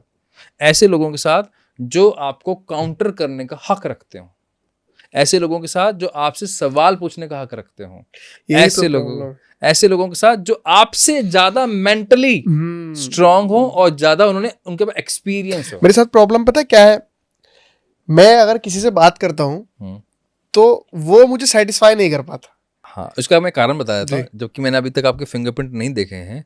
आपके जो लेफ्ट इंडेक्स फिंगर पर कहीं ना कहीं रेडियल है, एक पैटर्न होता है। मैं कैमरे ऑन कैमरा बोल रहा हूँ, मैं आपके बिना फिंगरप्रिंट देखे, आप कैमरा ऑडियंस को बता देना, मैंने आपके नहीं देखे हैं जी। तो आपके पूरे हाथ में कहीं ना कहीं कम से कम एक या दो एक रेडिकल पैटर्न होता है, वो जरूर है आपके। वो क्या होता है? वो उसका काम है आपको क्रिटिकली इवेल्युएट करने के लिए मजबूर कर देना। जैसे आपका इनहेरेंट बचपन का जो अंदर से जो नेचर है, वो पहले कमियां निकालने का है। ऑब्जर्व करके पहले कमी पे आपका ध्यान जाता है, वो आपका कैसा है, नेचुरल पैटर्न है। तो यानी कि आप इसको मैं राइट वे में अगर सोचूं तो आप क्या गलत हो सकता है उससे पहले सोच रहे हो। Am I right? तो क्या गलत हो सकता है? अच्छा, मैं आपको एक बात और बताऊं, बहुत सारी चीजें ऐसी हुई हैं मेरे साथ में कि मैंने अपने दोस्तों को बता दिया कि ऐसे ऐसे मत करना, ये ऐसा हो जाएगा भाई, मैं तुझे बता रहा हूँ। और वो चीज 1 साल के बाद में, 2 साल के बाद में वैसी ही होती है। और फिर वो कहते हैं कि भाई तूने बोला था यार, तो ये होता भी है। और फिर मैं ये वाली बात मतलब जब मैं ज्यादा सोचता हूँ तो मेरे दोस्त बोलते हैं भाई तू इतना क्यों सोचता, तो फिर मैं उनसे काउंटर यही करता हूँ कि मैंने जितनी बात भी तुम्हें कोई बताई है, कुछ सोची है या कुछ मैंने इस बारे में बताया, तो वो चीज़ गलत हुई है मेरी, बोले नहीं, तो मैं जब सही होती तो मैं तभी, तो ये हुआ है मेरे साथ ये प्रॉब्लम। इसको ये ना एसेट है आपके पास। जैसे किसी देश के पास परमाणु बम है, वो एसेट है या नहीं है?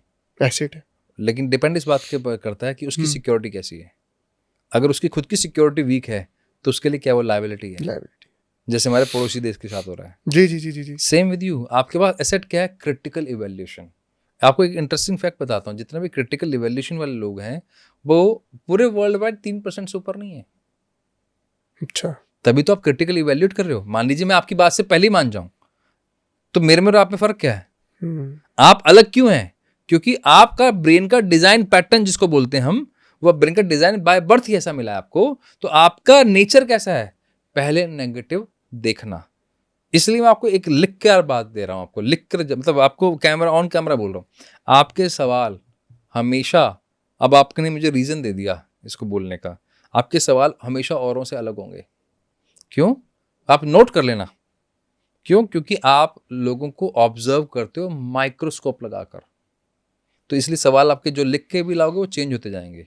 और आप जब अपना ही पॉडकास्ट देखोगे तो आपको तब पता लगेगा यार ये मैंने सवाल कहाँ से पूछा। तो ये हर बार होगा आपके साथ। तो ये आपके पास एसेट है।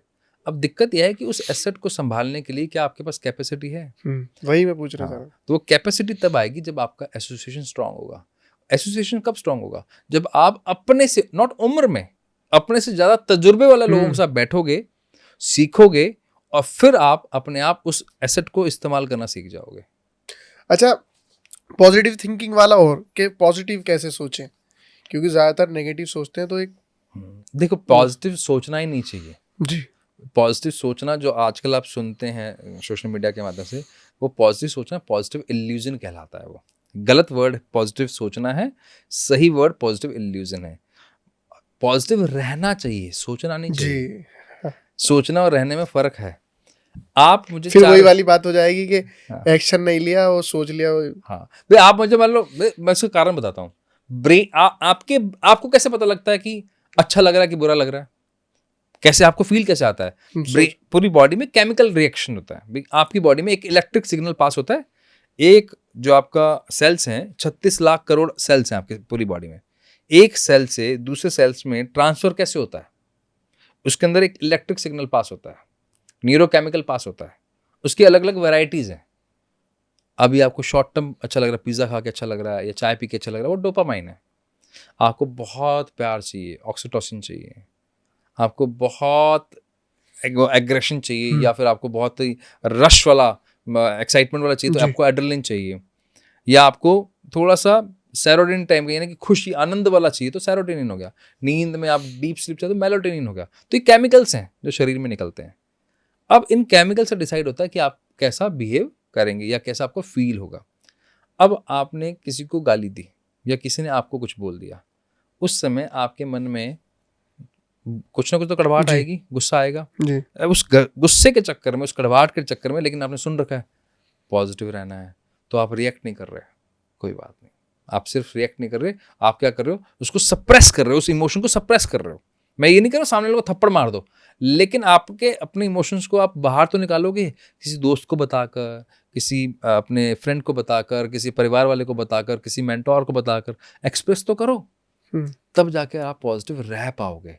आप उस समय गुस्सा करो, लेकिन रेस्पॉन्सिव वे में, 10 सेकंड के लिए रुक कर, अपने आप से सवाल पूछ कर, और उसको, उस इमोशन को जाने दो। अदरवाइज आप नेगेटिव रह जाओगे और आपकी बॉडी पर उसका असर पड़ेगा। तो पॉजिटिव रहना है, पॉजिटिव सोचना नहीं। हाँ। दिमाग को स्ट्रॉन्ग कैसे करें? इंटरेस्टिंग। और ये सवाल मेरा इस तरीके से है कि आपको मालूम है, आप जो सोच रहे हैं वो सोच रहे हैं, जो मैं सोच रहा हूँ वो मैं सोच रहा हूँ, लेकिन एक पॉइंट ऐसा आता है जहां पर आप रुक जाते हैं।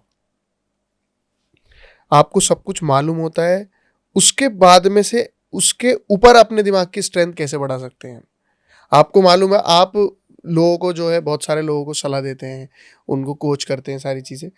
इसके ऊपर अगर आपको जाना है तो उसके लिए क्या करें हम? मैं उससे ऊपर वाला व्यक्ति ढूंढूंगा। बहुत सिंपल सी एक लैडर होती है जी। और इसलिए मैंने बोला ना, एक हर रिश्ते की ना एक उम्र होती है। आपको पता लग गया, मान लेते हैं भी मैं आज के टाइम पर 20 लाख रुपए महीना कमा रहा हूँ, मान लेते हैं, वो एक सीलिंग होगी मेरे लिए। अब मान लो मुझे 1 करोड़ रुपए महीने पर जाना है, तो मैंने तो मेरी कैपेसिटी से कर लिया ना जी। अब उस कैपेसिटी से बियॉन्ड करने के लिए मुझे किसी और व्यक्ति की जरूरत है। जैसे आप जब जिम में जाते हैं, जब आपको खाली फिटनेस करनी है तो आप अपना कर लेंगे, लेकिन अगर आपको पर्टिकुलर कुछ शेप चाहिए अपनी बॉडी में, और पर्टिकुलर टाइम में चाहिए, तो आप क्या बोलते हैं, मैं एक फिटनेस ट्रेनर हायर करूंगा और वो मुझे सिखाएगा क्या करना है, एक डाइटिशियन हायर करूंगा। तो आपको अगर अपग्रेड होना है तो ये निरंतर एक जर्नी है। इवन मैं अगर आपको बताऊं, फोर्ब्स 500 जो फर्स्ट सीईओज हैं, उन सबके अपने पर्सनल मेंटोर्स हैं। मुझे एक पूरे विश्व में, ऑडियंस को भी बोलता हूँ, विश्व में, पूरे विश्व में इतने सारे खिलाड़ी हैं ना, स्पोर्ट्समैन है, एक खिलाड़ी बता दो जिसके पास अपना मेंटोर ना हो। सानिया नेहवाल की अगर आपने बायोपिक देखी हो तो उसमें आपने देखेंगे तो एक लेवल पे एक कोच है, दूसरे लेवल पे दूसरा कोच आता है, उससे ऊपर जाना तो फिर तीसरा कोच आता है। आप क्रिकेट में देख लीजिए, पहला एक स्टेट लेवल पे कोच है, फिर उसके बाद कोच चेंज होता है, फिर कोच चेंज होता है, कोच चेंज होता है। क्यों होता है? क्योंकि आपको मालूम है कि उसकी यहीं तक का उसका दायरा है। कुछ फाउंडेशन के लिए है, कुछ उससे ऊपर के लिए हैं, कुछ उससे ऊपर के लिए हैं। जैसे आप घर बनाते हैं, नींव डालने वाले अलग हैं, स्ट्रक्चर खड़ा करने वाले अलग हैं, इंटीरियर करने वाले अलग हैं, डेकोरेट करने वाले अलग हैं, एक्सटीरियर करने वाले अलग हैं। हर व्यक्ति का अपना अपना काम है जी। तो अगर आपको आगे बढ़ना है तो यू नीड मेंटोर्स। आपको हर लाइफ के हर कोने पे, हर जगह पर आपको मेंटोर्स लगेंगे अगर लाइफ को प्रॉपरली जीना है तो। हाँ, खुद ने हिट एंड ट्रायल मारने हैं तो लोग कर ही रहे हैं। जी। अच्छा, एक ऐसी हैबिट जो आपके माइंडसेट को बहुत स्ट्रॉन्ग कर सकती है, आपके दिमाग को बहुत ऊपर तक लेके जा सकती है, कोई एक्सरसाइज है? नाड़ी शोधन प्राणायाम। मुझे अच्छा। लगता है अगर किसी को एंजाइटी हो रही हो, ओवर थिंकिंग हो रही हो, इवन फिजिकल डिजीज हो लाइक बीपी, डायबिटीज, ठीक है, हाइपरटेंशन, डिमेंशिया, इन सब का इलाज नाड़ी शोधन प्राणायाम है। 15 मिनट बिना रुके करना है। बड़ी प्रॉब्लम है तो आधा घंटा करो, ज़्यादा बड़ी प्रॉब्लम है तो 2 बार करो, लेकिन 15 मिनट सुबह, 15 मिनट शाम को। किस तरीके से करते हैं उसको? नाड़ी शोधन प्राणायाम करने का बहुत आसान तरीका है असद भाई, आपको डेली करना चाहिए। आपको क्या करना है, सीधे बैठ जाना है। जमीन पे बैठेंगे तो बेस्ट है, क्रॉस लेग करके बैठ जाए, नहीं तो चेयर पे बैठ सकते हैं। मतलब बैठने से ज़्यादा जरूरी है उसको करना। आपका जो बायां हाथ है, लेफ्ट हैंड है, वो इस तरह से या तो इस तरह से खुला हुआ रहेगा, ठीक है, और जो आपकी ये राइट हैंड है, इससे गन बन जाएगी, ठीक है। गन में जो फर्स्ट 2 फिंगर वो यहाँ लगेंगी और आप दोनों नाक से सांस अंदर लोगे, अंगूठे से राइट वाली बंद कर लोगे, लेफ्ट से बाहर निकालोगे। ये अब तैयारी शुरू होगी। अब पहले राउंड के लिए पहले राउंड के लिए लेफ्ट नासिका से आप, यानी कि इधर वाले से आप सांस अंदर भरिए जितना भर सकते हैं, फिर लेफ्ट को बंद करो, फिर राइट से बाहर निकाल दो।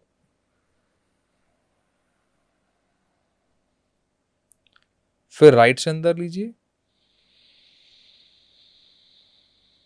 पूरा भरिए और लेफ्ट से बाहर निकाल दीजिए।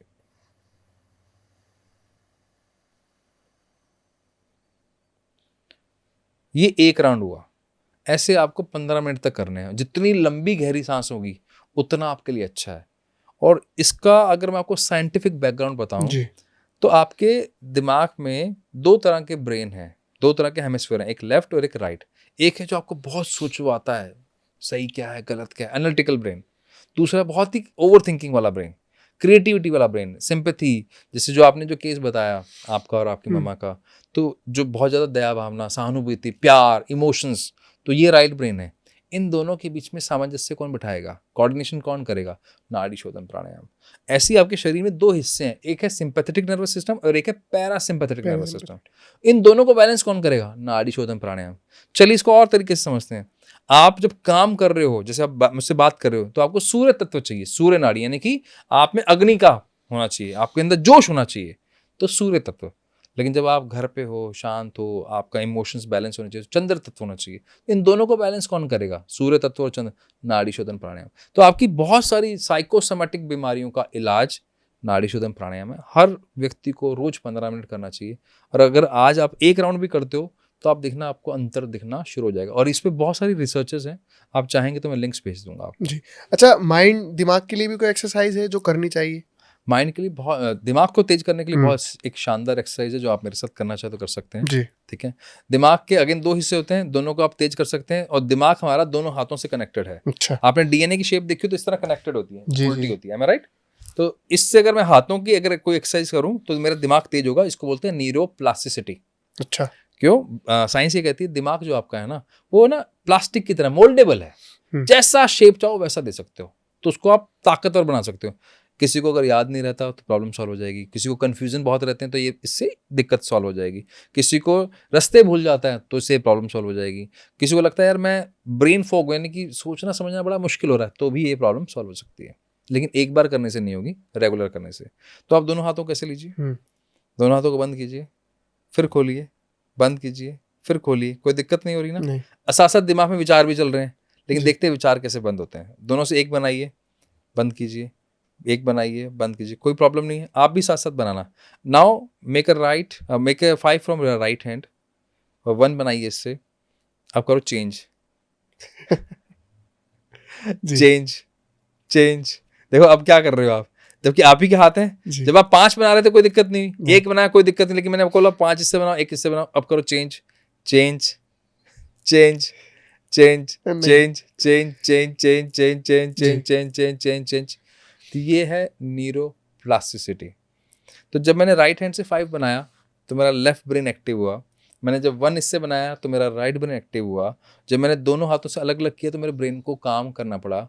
जब ऑडियंस, आप भी साथ साथ बताना, कमेंट करना जरूर, जब आप ये कर रहे थे तो आपका ध्यान कहाँ था सत भाई? इसी पे था पूरा। तो विचार बंद हो गए जी। अच्छा, चेहरे पे क्या आ गई? स्माइल आई। मैंने तो कोई जोक नहीं मारा, नहीं, कोई स्टैंड अप कॉमेडियन भी नहीं हो। तो कारण क्योंकि आपको ब्रेन को ना हमेशा काम करना अच्छा लगता है।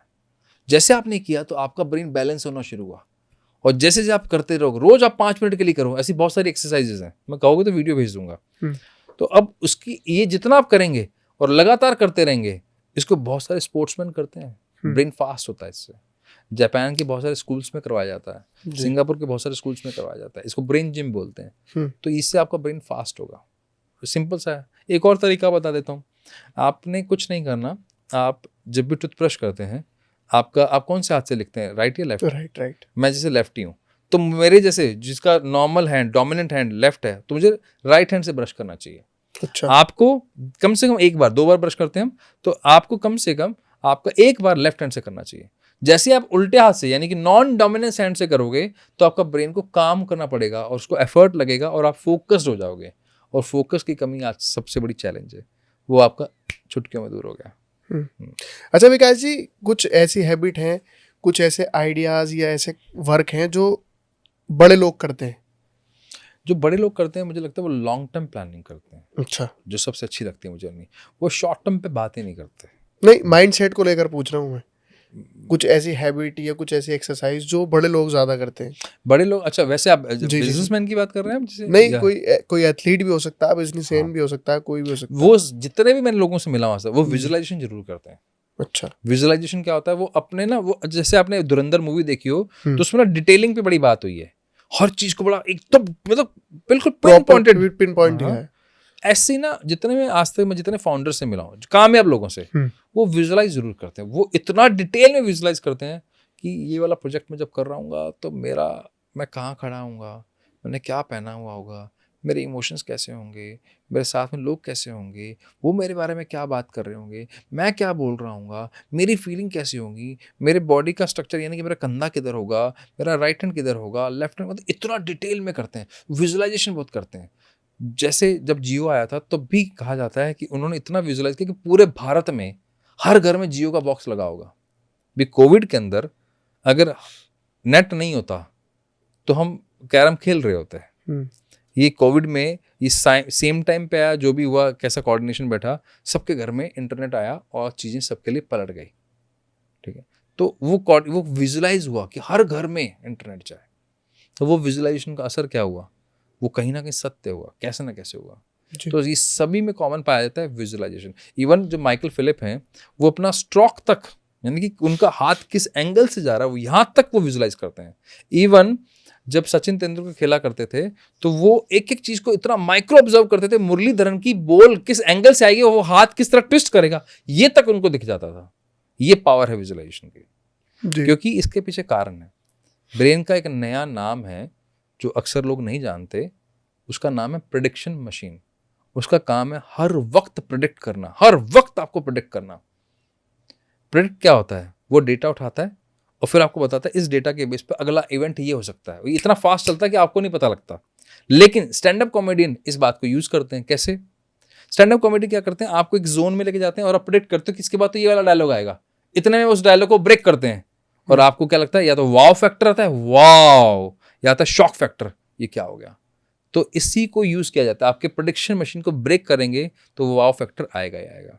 कुछ भी आए लेकिन आएगा जरूर। हाँ। क्योंकि आप ऐसा समझ लीजिए, आप 120 की स्पीड पे जा रहे हैं तो आपको मालूम है कुछ होगा ही नहीं, बीच में हम सीधे चलते रहे, एकदम से ब्रेक आ जाएगा तो हाँ, आपके तो रिएक्शन जरूर निकलेगा, वो कुछ आएगा। भी। तो ब्रेन को डेटा किस हिसाब से दे रहे हो, उस हिसाब से वो प्रेडिक्ट करना शुरू करेगा, वो वैसे आपके लिए बनाता जाएगा रोड मैप। इसलिए जी। जितने भी मैंने मल्टी बिलियनर्स को मिला हूं मैं, उनके पास ये विजुअलाइजेशन की पावर बहुत स्ट्रांग है। जी। अच्छा, कंपैरिजन वाली बात और हम्म। कि लोग कंपेयर करते हैं एक दूसरे से। विकास नागरू जी के 1,60,000 फॉलोअर्स इंस्टाग्राम पे हैं, मेरे 89 के हैं, और मैं दिन भर विकास नागरू जी को ही देखता रहूं कि यार विकास जी ने कौन सी रील कब डाली, कौन सी रील किस तरीके से पोस्ट करते हैं, क्या करते हैं। और मैं अपने 89 से खुश नहीं हूँ, विकास नागरू जी के 1,60 देख रहा हूँ बस पूरा दिन। और इससे क्या होता है कि मुझे ऐसा लगता है, इससे ये होता है कि आपकी ना स्ट्रेंथ खत्म हो जाती है, क्योंकि आप ये नहीं देख पाते कि आप खुद भी 89 पे हैं और बहुत सारे लोग अभी वो हैं जो 0 पे खड़े हुए हैं। आप 89 को कुछ नहीं समझ रहे क्योंकि उनके 1,60 है। तो इस कंपैरिजन को किस तरीके से खत्म कर सकते हैं?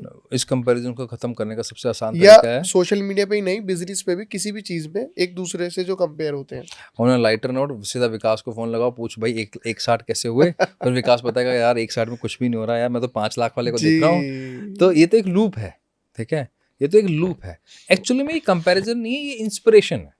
इंस्पिरेशन किसे, यार देख यार इस व्यक्ति ने कर लिया ना तो मैं भी कर लूंगा। तो ये अगर इंस्पिरेशन विकास जी उसमें फर्क होता है। फिर एक पॉइंट है, मिसाल के तौर पे आपके 1 मिलियन हो गए और मेरे अभी 0 हैं, तो मैं आपको उस लेवल पे कॉपी नहीं कर सकता, क्योंकि आपके 1 मिलियन होने के बाद में ना आपको एक पूरी टीम लगी हुई है, बिल्कुल ठीक है, सारी चीजें लगी हुई। मैं A to Z चीज 0 से आपके जैसी नहीं कर सकता, तो मेरे रिजल्ट भी आपके जैसे नहीं आएंगे। होता यह है कि हम अपने से बड़े को देख तो लेते हैं और हम एक्सपेक्ट भी ये करते हैं कि हमारे रिजल्ट भी उसके जैसा है, जबकि पॉसिबल नहीं, आएंगे ही नहीं ना हमारे रिजल्ट। भाई आपके पीछे पूरी टीम है 10 लोगों की या 15 लोगों की या 20 लोगों की। मैं 0 से शुरू कर रहा हूँ, मेरे पास अभी कोई टीम नहीं, कुछ नहीं, सिर्फ एक मोटिवेशन है कि विकास जी कर रहे हैं तो मैं विकास जी को देख के पॉडकास्ट या कुछ भी चीज़ स्टार्ट कर रहा हूँ, वहाँ तक ठीक है। लेकिन जब आप अपनी हर चीज़ उनसे कंपेयर करने लगते हो ना, तो फिर आपकी वो इंस्पिरेशन नहीं रह जाते, फिर वो आपके लिए कहीं ना कहीं परेशानी और दिक्कत का सबब बन जाते हैं। मुझे तो ऐसा लगता है। 2 वर्ड होते हैं, एक होता है कंपैरिजन, एक होता है इंस्पिरेशन। जी। चाहे वो बिजनेस हो, चाहे वो परिवार हो, चाहे वो, मैं अगर सामने वाले की सफलता को देखकर चिढ़ रहा हूँ और कुढ़ रहा हूँ और इरिटेट हो रहा हूँ, तो वो कंपैरिजन है। क्योंकि मुझे लग रहा है उस सामने वाले ने पता नहीं क्या ही किया होगा, मैं उससे बेहतर कर सकता हूँ लेकिन मेरा हो नहीं रहा है। एक होता है इंस्पिरेशन, यार इसने कर लिया तो मैं भी कर लूंगा, चाहे वो बिजनेस हो, चाहे वो जॉब हो, चाहे कुछ भी हो, चाहे कंटेंट ही क्यों ना। लेकिन ये कंपैरिजन से इंस्पिरेशन में अंतर कैसे पता लगेगा? आप अगर चिढ़ रहे हो किसी को देखकर, मुझे देखकर लगा यार असद भाई की तो सारी रील वायरल हो रही है, पता नहीं क्या कर रहे हैं ऐसा, और पता नहीं ये बेवकूफ़ बना रहा है, इसने पक्की बात बोट यूज़ किया होगा, इसने पक्की बात बाहर से कुछ ना कुछ किया होगा, तो मतलब ये कंपैरिजन है। या फिर आप सेल्फ डाउट में आ रहे हो, यार मैं तो अब कुछ नहीं कर पाऊंगा यार, ये इन्होंने कर लिया, अब बस मेरी फील्ड में तो कंपटीशन बहुत है, अब मेरे बस की तो है नहीं, अब छोड़ पड़ा यार, मुझसे नहीं होगा। तो ये है कंपैरिजन, ये सेल्फ डाउट। तो अगर आप उससे डाउन फील कर रहे हो ना, तो समझ जाना ये कंपैरिजन है। लेकिन उससे अगर इंस्पायर हो रहे हो, यार भाई इसने किया ना, अपने कर लेंगे, आज तो कल तो कर ही लेंगे, तो ये है इंस्पिरेशन। आने का जरिया क्या है? जरिया है आपको अगेन ब्लिंकर्स ही लगाने पड़ेंगे। इस डिजिटल ईरा में ना जो सबसे ज़्यादा आपके पास पावरफुल टूल है वो ब्लिंकर्स ही हैं। आपको बंद करना पड़ेगा। जैसे रेलवे की आपने मिडिल बर्थ देखी है, ऊपर वाले को देखकर इंस्पायर हो और नीचे वाले को देखकर पता लगे भैया ग्राउंडेड रहना है जी। तो ये मिडिल बर्थ की तरह आपको रहना पड़ेगा कि आप ऊपर भी जब जा रहे हो तो आपको हमेशा हाई दिखे, नीचे ये अपनी ज़मीन है। तो ये मोटिवेशन वाली बात नहीं है, ये आपको ना प्रैक्टिकली समझना पड़ेगा और कोई तरीका नहीं है इसका, ठीक है, इसका कोई टूल नहीं है। इसका टूल एक है जिसको हम बोलते हैं स्व अध्ययन। स्व अध्ययन का क्या मतलब होता है? रात को बैठिए और अपने अंदर 5 मिनट के लिए सिर्फ अपने आप से सवाल पूछिए कि अगर मैं एकदम हर तरह से फाइनेंशियली, टाइमली, हर तरह से इंडिपेंडेंट हो जाऊं तो क्या तब भी मैं आज का दिन वैसे ही बिताता, आज का समय मैं ऐसे बिताता, आज भी मैं इतना ही परेशान होता? तो आपको अपने आप जवाब मिलना शुरू हो जाता। आप बोलते नहीं यार तब तो मैं उससे चिढ़ता नहीं, अगर मेरे पास उतने पैसे होते, उतने फॉलोअर होते, मैं तब नहीं चिढ़ता। मतलब आपको कमी महसूस हो रही है इसलिए आप चिढ़ रहे हो, तो आपका जवाब जब आपको मिलेगा तो आपका ब्रेन बहुत स्मार्ट है, जी आप मत कुछ चेंज करो। मैं ये नहीं कह रहा हूँ कि ये सोचा तो इसको गलत सोचो, नहीं, मान लिया हाँ ठीक है मैंने ये सोचा था, अब सो जाओ। ब्रेन का जो रात का जो काम है ना वो है रेजुविनेट करने का, यानी कि आपके सेल्स अपने आप को हील करते हैं। ब्रेन के जो मास्टर हैं उसके पास एक जिसका नाम है आपका पीनियल ग्लैंड और पिट्यूटरी ग्लैंड, उस तक मैसेज जाता है कि यार इस व्यक्ति को ना अच्छा नहीं लग रहा कि इसने आज ये किया है। आपको नहीं पता अगले दिन इवेंट चेंज होगा, धीरे धीरे आपके व्यवहार में बदलाव आएगा, क्योंकि जब जब आप अंदर झांकोगे, आप सवाल पूछोगे, तो नेचुरली आपका ब्रेन वापस से रिफाइन शुरू हो जाएगा। और ये पूरी जर्नी है असद भाई, इसको जी। बोलते हैं मैस्लो। मैस्लो का एक लॉ है जो हमारे यहाँ पर पंचकोश से समझाया जाता है। पहले जब आदमी में होता है ना, पहले होता है डर में, रोटी कपड़ा मकान, पहले खाना चाहिए बाकी सब बातें बाद में। जैसे रोटी कपड़ा मकान मिलता है फिर थोड़ी सिक्योरिटी, घर हो कुछ छत हो, जैसी सिक्योरिटी मिलती है फिर तीसरी चीज आ जाती है, फिर चाहिए रिश्ता, परिवार, दोस्त, ऐसी कुछ चीजें मिलें जो जिनके साथ मैं बैठ के कुछ बातें शेयर कर पाऊँ। फिर उसके बाद आता है पावर, पावर चाहिए अब। फिर लास्ट में जब ये सब हो जाता है, लास्ट में एक जो सबसे इंपॉर्टेंट है, जो सबसे लास्ट में आता है, बहुत कम लोग इस यहाँ तक पहुँच पाते हैं, जो हम ऑफ कैमरा बात कर रहे थे, वो होता है सेल्फ एक्चुअलाइजेशन, अपने बारे में जानना। मैं कौन हूँ, मैं क्या करता हूँ, मैं क्यों आया हूँ, मेरा कोई पर्पस होगा मैं लाइफ में। तो ये कॉन्ट्रीब्यूशन वाला जब जब जब आप कौन से पे हो, आप इनसिक्योर हो तो आप डरे डरे रहोगे, यार इसका कंटेंट चल गया या उसका बिजनेस चल गया तो मेरी रोटी चली जाएगी, मेरा रिश्ता अच्छा नहीं है, या मेरा रिश्ता उसकी सामने वाले का पार्टनर बहुत ज़्यादा अच्छा है, मैं अपने पार्टनर को लेकर इनसिक्योर हो रहा हूँ, तो मेरे नीचे वाले सारे हिले हुए हैं सारे करे। लेकिन अगर मेरा पर्पस मुझे समझ में आ गया, अरे यार पर्पस मेरा यहाँ तक पहुँचना है, तो इन सब चीज़ों से मैं बाहर आ जाऊँगा। तो लेकिन ये स्टेप बाय स्टेप चलेगा। इसको हम पंचकोश भी बोलते हैं। आपका होता है अन्नमय कोश, पहले जब आप सिर्फ अपने अन्न के लिए सोचते हो, फिर प्राण में, फिर मनो में, फिर विज्ञान में, फिर आगे ऐसे कोश चलते रहते हैं जी। तो ये तो एक लैडर है, लैडर के हिसाब से चला जाएगा। जो चीज हमारी लाइफ से जा चुकी है उससे कैसे बाहर निकले हम? अच्छा, आप इमोशनल रिश्तों की बात कर रहे हैं? okay. कोई चीज कि किसी से मेरा ब्रेकअप हो चुका है, या किसी से मेरा डिवोर्स हो चुका है, या कोई इस दुनिया से भी जा चुका है, तो उससे कैसे बाहर निकले हम? मैं ब्रेन का स्टूडेंट हूँ, ब्रेन की टेक्निक बताऊंगा जी। ब्रेन की टेक्निक में पूछना चाह रहा हूँ। तो टेक्निक का नाम है EFT, इमोशनल फ्रीडम टेक्निक, जो कि डॉक्टर गैरी क्रेग ने बनाई थी, USA के डॉक्टर हैं। और जब अमेरिकन सोल्जर्स इराक में थे तो उनको PTSD हो गया, पोस्ट ट्रॉमेटिक स्ट्रेस डिसऑर्डर। तो जब वापस आया तो वो अपनी नॉर्मल लाइफ को जी नहीं पा रहे थे, अपनी फैमिली में जेलअप नहीं हो पा रहे थे, तो उनको ये दिक्कत हो गई। तो बहुत सारे तरीके अपनाए गए, वो काम नहीं किए, तो फिर उन पे EFT किया गया, इमोशनल फ्रीडम टेक्निक, एक टैपिंग टेक्निक जो साथ में अफर्मेशन लेके आता है। इससे माइग्रेन दूर करना हो, स्ट्रेस दूर करना हो, PCOD ठीक करना हो, बहुत सारी बीमारियों को ठीक किया जाता है। जो आपके किसी जाने का जो गम है, ठीक है, वो कहाँ स्टोर होता है मालूम है आपको? कोई अगर व्यक्ति मर जाता है तो कहाँ पर स्टोर होता है वो दुख? कहीं तो स्टोर होता होगा ना। आपके ना अलग अलग इमोशन है, जैसे कोई आपकी बेइज्जती कर दे, इंसल्ट कर दे, कहीं तो स्टोर होती होगी जी। कहाँ स्टोर होगी? वो नाक के नीचे होती है, साइंस बताती है ये नाक के नीचे है। और इसकी कहावतें भी देखो कितना मतलब रिलेटेड है चीजें। आपकी कहावत क्या है? मेरी नाक का सवाल है, मेरी नाक काट दी। क्योंकि जो नाक से संबंधित यानी कि आपकी इमेज से संबंधित जितने भी इमोशंस हैं वो यहाँ स्टोर है। अच्छा, आपने कभी नोट किया जब आप छोटे मोटे परेशानी में होते हो, थोड़े से कंफ्यूजन में होते हो, तो कैसे सोचते हो आप? हाथ कहाँ जाता है? आप बताओ। जब आप कंफ्यूजन होते हो कहाँ होते हो? ये है तो यहाँ आता है हमारा हाथ, है ना। लेकिन जब बड़ा कंफ्यूजन होता है, कुछ दिमाग में चल रहा होता तो यही है ना। और जब बहुत बड़ा कंफ्यूजन होता है हम ऐसे करते हैं। तो बड़े जो कन्फ्यूजन्स हैं, जो लाइफ को लेकर हैं, क्लैरिटी को लेकर हैं, वो यहाँ स्टोर होते हैं। जो छोटे कन्फ्यूजन हैं, जो आपके द्वंद्व हैं, जिसके अंदर बोलते हैं दिल और दिमाग का जो झगड़ा चल रहा है, वो यहाँ स्टोर होता है। आप एक चीज़ और नोट करना, जब किसी घर में कोई डेथ हो जाती है तो महिलाएं छाती पीटती हैं जोर जोर से। क्यों पीटती हैं? यहाँ पे थाइमस ग्लैंड है, उस थाइमस ग्लैंड में स्टोर होता है दुख, किसी के जाने का, किसी को मिस करने का, यहाँ पर। और एक और इंटरेस्टिंग बात, आपका शरीर ही सबसे बड़ा साइंस है, वो आपको ऑलरेडी वही करवाता है। आप यहाँ टैप करते हो, ठीक है। आपको याद है 3D picture, all is well, all is well, all, यही क्यों था? यहाँ क्यों नहीं था? क्योंकि यहाँ क्यों है? क्योंकि आपके थाइमस ग्लैंड में ही वो डर छुपा हुआ है। उसको बताना सब ठीक है, सब ठीक है, सब ठीक है, सब ठीक है। तो ना ब्रेन बहुत ब्यूटीफुली डिजाइन, भगवान ने शरीर बनाया ना बहुत तरीके से बनाया है भाई। हर एक चीज बड़े ना ऊपर वाले ने आपको बड़ा मजे से बना के दिया है, और उसके पीछे साइंस है पूरी।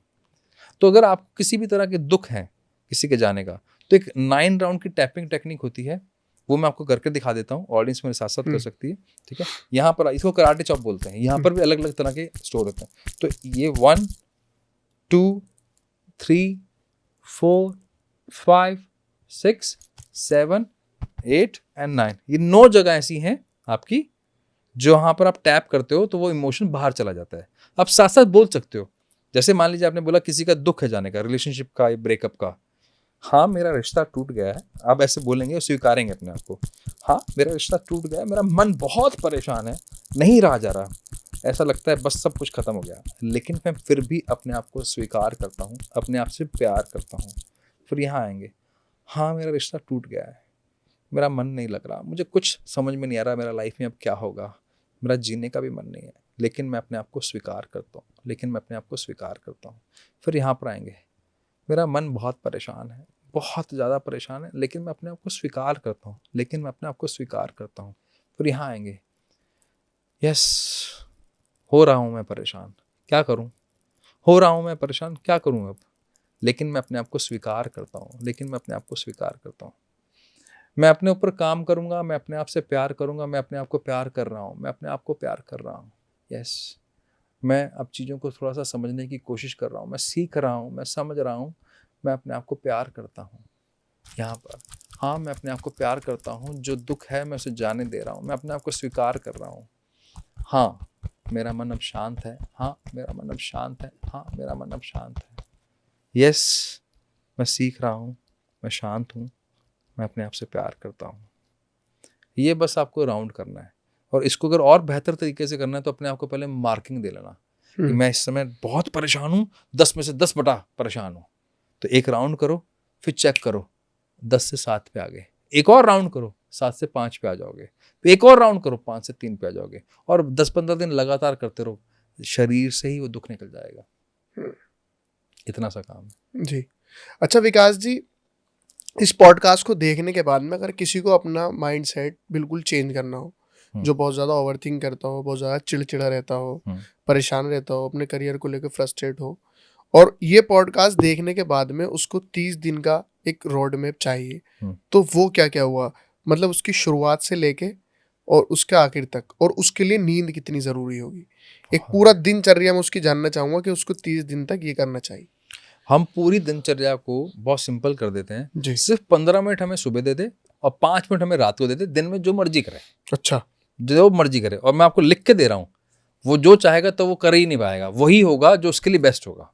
अगर ये 15 मिनट सुबह और 5 मिनट शाम को दिए तो 15 मिनट जो सुबह देने हैं, आपने सुबह उठना है, बिस्तर पे ही बैठे रहना है, उतरना नहीं है नीचे, और सिर्फ 3 मिनट की लंबी गहरी सांस लेनी है। अब लंबी गहरी सांस कैसे पता लगेगी, आप अपना राइट हैंड लोगे, अपनी नाभि पे रखोगे और इतना सांस भरोगे कि गले तक आए, छाती फूले और पेट बाहर तक फूल जाए, और फिर धीरे धीरे खाली करोगे।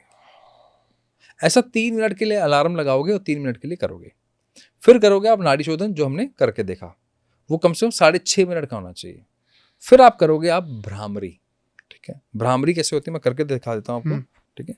आप 2 फिंगर्स यहाँ पर रखोगे, जो आपकी ये रिंग फिंगर है वो नाक के पास या नाक के नीचे रखोगे, और यहाँ पर ये वाली फिंगर, और सांस भरोगे, और आपके इसमें दांत टच नहीं होंगे, सिर्फ आपके होंठ टच होंगे और कान बंद हो जाएंगे।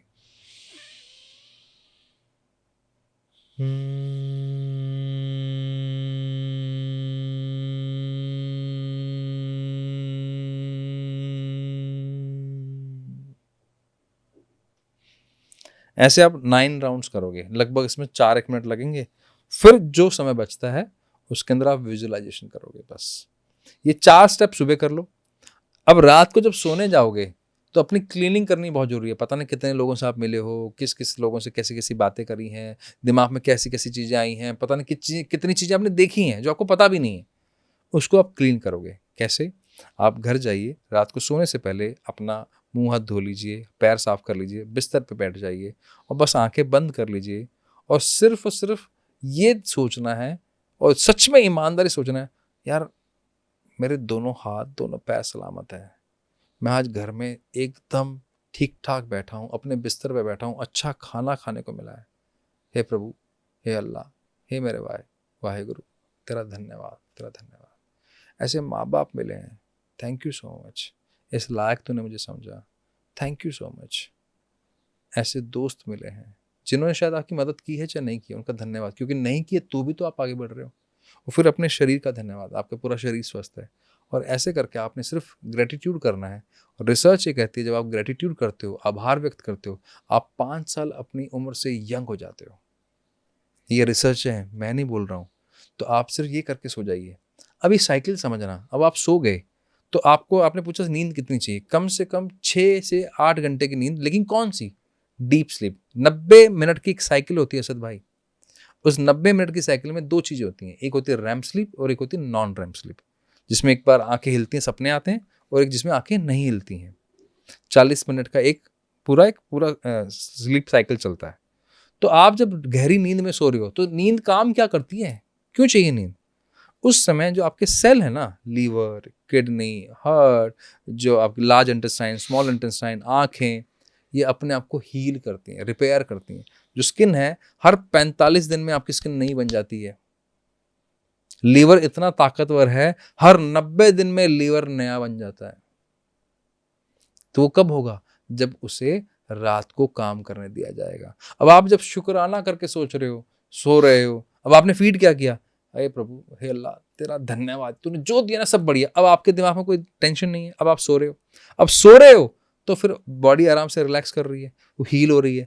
अगले दिन क्या होगा? आप रिलैक्स उठोगे। फिर आपने सुबह वो 4 स्टेप कर लिए, फिर पूरा दिन क्या होगा? आप फोकस रहोगे, काम करोगे, विजन पे काम करोगे, गलत चीज़ों से दूर हो जाओगे, गलत दोस्तों से दूर हो जाओगे, गलत लोगों से दूर हो जाओगे। और क्योंकि रात को बिस्तर में बैठने के बाद में आपको उससे बात करनी है, तो फिर आप गलत चीज़ तो सुबह को दिन में कर ही नहीं सकते। जो बोएंगे वो काटेंगे। तो आप अगर इस दिमाग में गलत बोओगे, मैंने उसको देखा, मेरा उससे कंपैरिजन, उससे चिड़चिड़ाहट, उससे इरिटेशन, उससे ऐसा जो भी आपके मन में चल रहा है, तो रात भर वही चलेगा, सुबह वही काटोगे। आपने रात को शुक्राना किया, जो तेने दिया हे दात्या, जो दिता वो दिया। जी। तो फिर आपके दिमाग में क्या, आपको क्या लगेगा? सब बढ़िया, आपका सेल, आपका बॉडी, आपका मन, आपका शरीर हर तरह से स्वस्थ रहेगा। यही चाहिए आपको। अच्छा विकास जी, अगर नींद पूरी ना हो तो कोई कम सोता हो? उसको योग निद्रा करनी चाहिए। अच्छा। योग निद्रा आपकी स्लीप का अल्टरनेट नहीं है, लेकिन जब तक आपको नींद की समस्या चल रही है, पहली बात तो अगर रात को आप नाड़ी शोधन कर लो और भ्रामरी कर लो तो भी नींद अच्छी आ जाएगी। वो उसके बाद भी अगर आप नहीं सो पा रहे हो तो आपको योग निद्रा हर दिन करनी चाहिए। 20 मिनट की योग निद्रा आपके 4 घंटे की नींद के बराबर काम कर सकती है, लेकिन उसका अल्टरनेटिव नहीं है। लेकिन आपके शरीर को नुकसान ना हो उसके लिए सबसे बेस्ट है योग निद्रा। कैसे होती है वो, मतलब? योग निद्रा का एक पूरा वीडियो है, मैं आपको शेयर भी कर दूंगा जी, मैं डिस्क्रिप्शन में डाल दूंगा उसको। योग निद्रा में क्या है, आप मैं नाड़ी शोधन का भी दे दूंगा आपको। योग निद्रा में आपको लेटना होता है जमीन पे, ठीक है? बेस्ट है जमीन पे लेटना, लेकिन अल्टरनेट नहीं है तो आप बेड पे भी लेट सकते हैं। अब लेट गए तो आप अपना ध्यान अपने पैरों की उंगलियों पे लेके जाते हैं। सोते टाइम सोते टाइम करना है। ये सोते टाइम भी नहीं, अगर आप दिन में भी करना चाहें तो कभी भी कर सकते हैं। जी। ये एक पावर नैप है। अपना ध्यान पूरे पैरों की उंगलियों पे लेके जाएंगे, उसको रिलैक्स करेंगे, फिर एड़ियों पे लेके आएंगे, फिर काफ्स पे लेके आएंगे, फिर नीज पे लेके आएंगे, फिर थाइस पे लेके आएंगे, फिर आपकी जेनिटल्स पे लेके आएंगे, फिर lower abdomen, upper abdomen, chest, फिर आपकी दोनों भुजाएं, आपके शोल्डर, आपके हाथ। तो आप बॉडी के एक एक पार्ट को इंस्ट्रक्शन देते हो, रिलैक्स रिलैक्स, तो बॉडी एकदम रिलैक्स हो जाती है, जो पूरी रात काम होना चाहिए। तो वो आपकी नींद को बैलेंस करने में मदद करेगा। जी। अच्छा, मेरा सवाल दूसरा ये था कि उसके नुकसान क्या क्या है अगर नींद पूरी नहीं हो रही तो? उसका बचा ही क्या फिर नींद का काम ये था कि आपकी बॉडी को हील करना। भी मान लेते हैं आपकी लीवर की उम्र 90 साल की है, भी आपको भगवान ने 90 साल की उम्र दी है, 100 साल की उम्र दी है, और लीवर हमेशा स्वस्थ रहे, आपका डाइजेशन स्वस्थ रहे। आपने नींद नहीं ली, रात को 3 बजे तक रीलें स्क्रॉल की, अमेजोन पे कुछ पिक्चरें देख ली, और सुबह 12 बजे उठ रहे हो, आप 9 बजे उठ रहे हो, 11 बजे उठ रहे हो, 1 बजे उठ रहे हो, या सो ही नहीं रहे हो, तो आपके लीवर को रिपेयर होने का टाइम नहीं मिला जी, आपके हार्ट को रिपेयर होने का टाइम नहीं मिला। तो फिर आप क्या बोलते हो, यार ये 25 साल की उम्र में इसको डायबिटिक हो गई, यार 30 साल की उम्र में इसको स्टंट डल गया, 40 साल की उम्र में तो टपक गया। ये क्यों होता है? क्योंकि आपकी बॉडी को रिपेयर होने का समय नहीं मिल रहा। तो स्लीप आपको फिजिकली और मेंटली फिट रखता है, और इसके साथ छेड़छाड़ करना मतलब जहर खाने जैसा है। जी। विकास जी, एक आदत कोई जो आज ही छोड़ देनी चाहिए सबको, जो कर रहे हैं। लोगों के बारे में सोचना। अच्छा। तो वो आपके घर पे आके खाना नहीं देंगे, वही जी। कीजिए जो आपको लगता है बेस्ट है।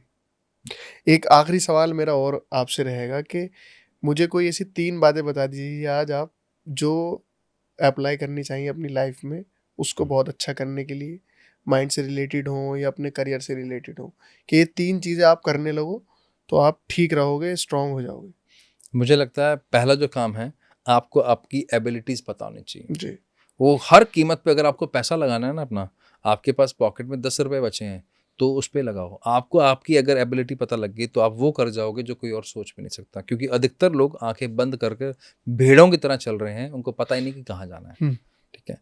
दूसरा, अपनी एसोसिएशन को किसी भी कीमत पर बहुत रिच रखो, नॉट इन टर्म्स ऑफ पैसा, जिनका माइंडसेट रिच हो, जिनकी बातें में गॉसिपिंग ना हो, जिसमें जिनकी बातों में शिकायतें ना हो, जिनकी बातों में किसी और से कंपैरिजन ना हो, जहां बातें बहुत अच्छी होती हों, जो आपको प्रोडक्टिव बनाए, जो आपको हेल्दी बनाए, जो आपको नया सोचने पे मजबूर करें। ये बहुत ज़रूरी है। अपने एसोसिएशन को सुधार लो, आपकी बहुत सारी चीज़ें इंप्रूव हो जाएंगी। तीसरा, जो सबसे इंपॉर्टेंट है, कम से कम इस डिजिटल इरा के अंदर 15 मिनट अपने आप के साथ अकेले में बैठना शुरू करो, जब आपके पास कुछ नहीं हो, ना खाने के लिए, ना पीने के लिए, ना देखने के लिए। आप 15 मिनट सिर्फ अपने साथ बैठिए, चाहे खुली आंखों से, चाहे बंद आंखों से। अगर वो आप घास पर नंगे पांव बैठ जाएं तो सोने पे सुहागा। अगर आप मिट्टी पे पाँव रख के बैठ जाएं, बहुत बेहतरीन। अगर आप नदी किनारे हैं तो नदी में पाँव डाल के, समंदर किनारे हैं, इसके पीछे की साइंस है पूरी की पूरी, एक एक पॉइंट, एक एक चीज़ के ऊपर से साइंस है। तो आप जब ये 3 काम कर लेते हैं तो आपको मौका ही नहीं मिलता कहीं और ध्यान दे जाने के, क्योंकि आपको अपने आप से इतना प्यार हो जाता है, इतनी मोहब्बत हो जाती है, आपको लगता है लाइफ बहुत ब्यूटीफुल है यार। जी। बस ये 3 काम कर लो, मुझे नहीं लगता आपको डॉक्टर की भी जरूरत पड़ेगी। थैंक यू सो मच विकास जी मेरे पॉडकास्ट पे आने के लिए, और ये पॉडकास्ट मेरे लिए भी थेरेपी था, और बहुत मज़ा आने वाला है इस पॉडकास्ट में। Thank you so much. My pleasure. मुझे सच में मतलब इतने समय बाद कोई इतना आनंद आया है कि यार मजा आ गया आज। जो थैंक यू सो मच। मतलब बहुत टाइम से जो अंदर होगा ना, शायद आपने निकाल लिया। You are the best host. Thank you so thank you much. So much.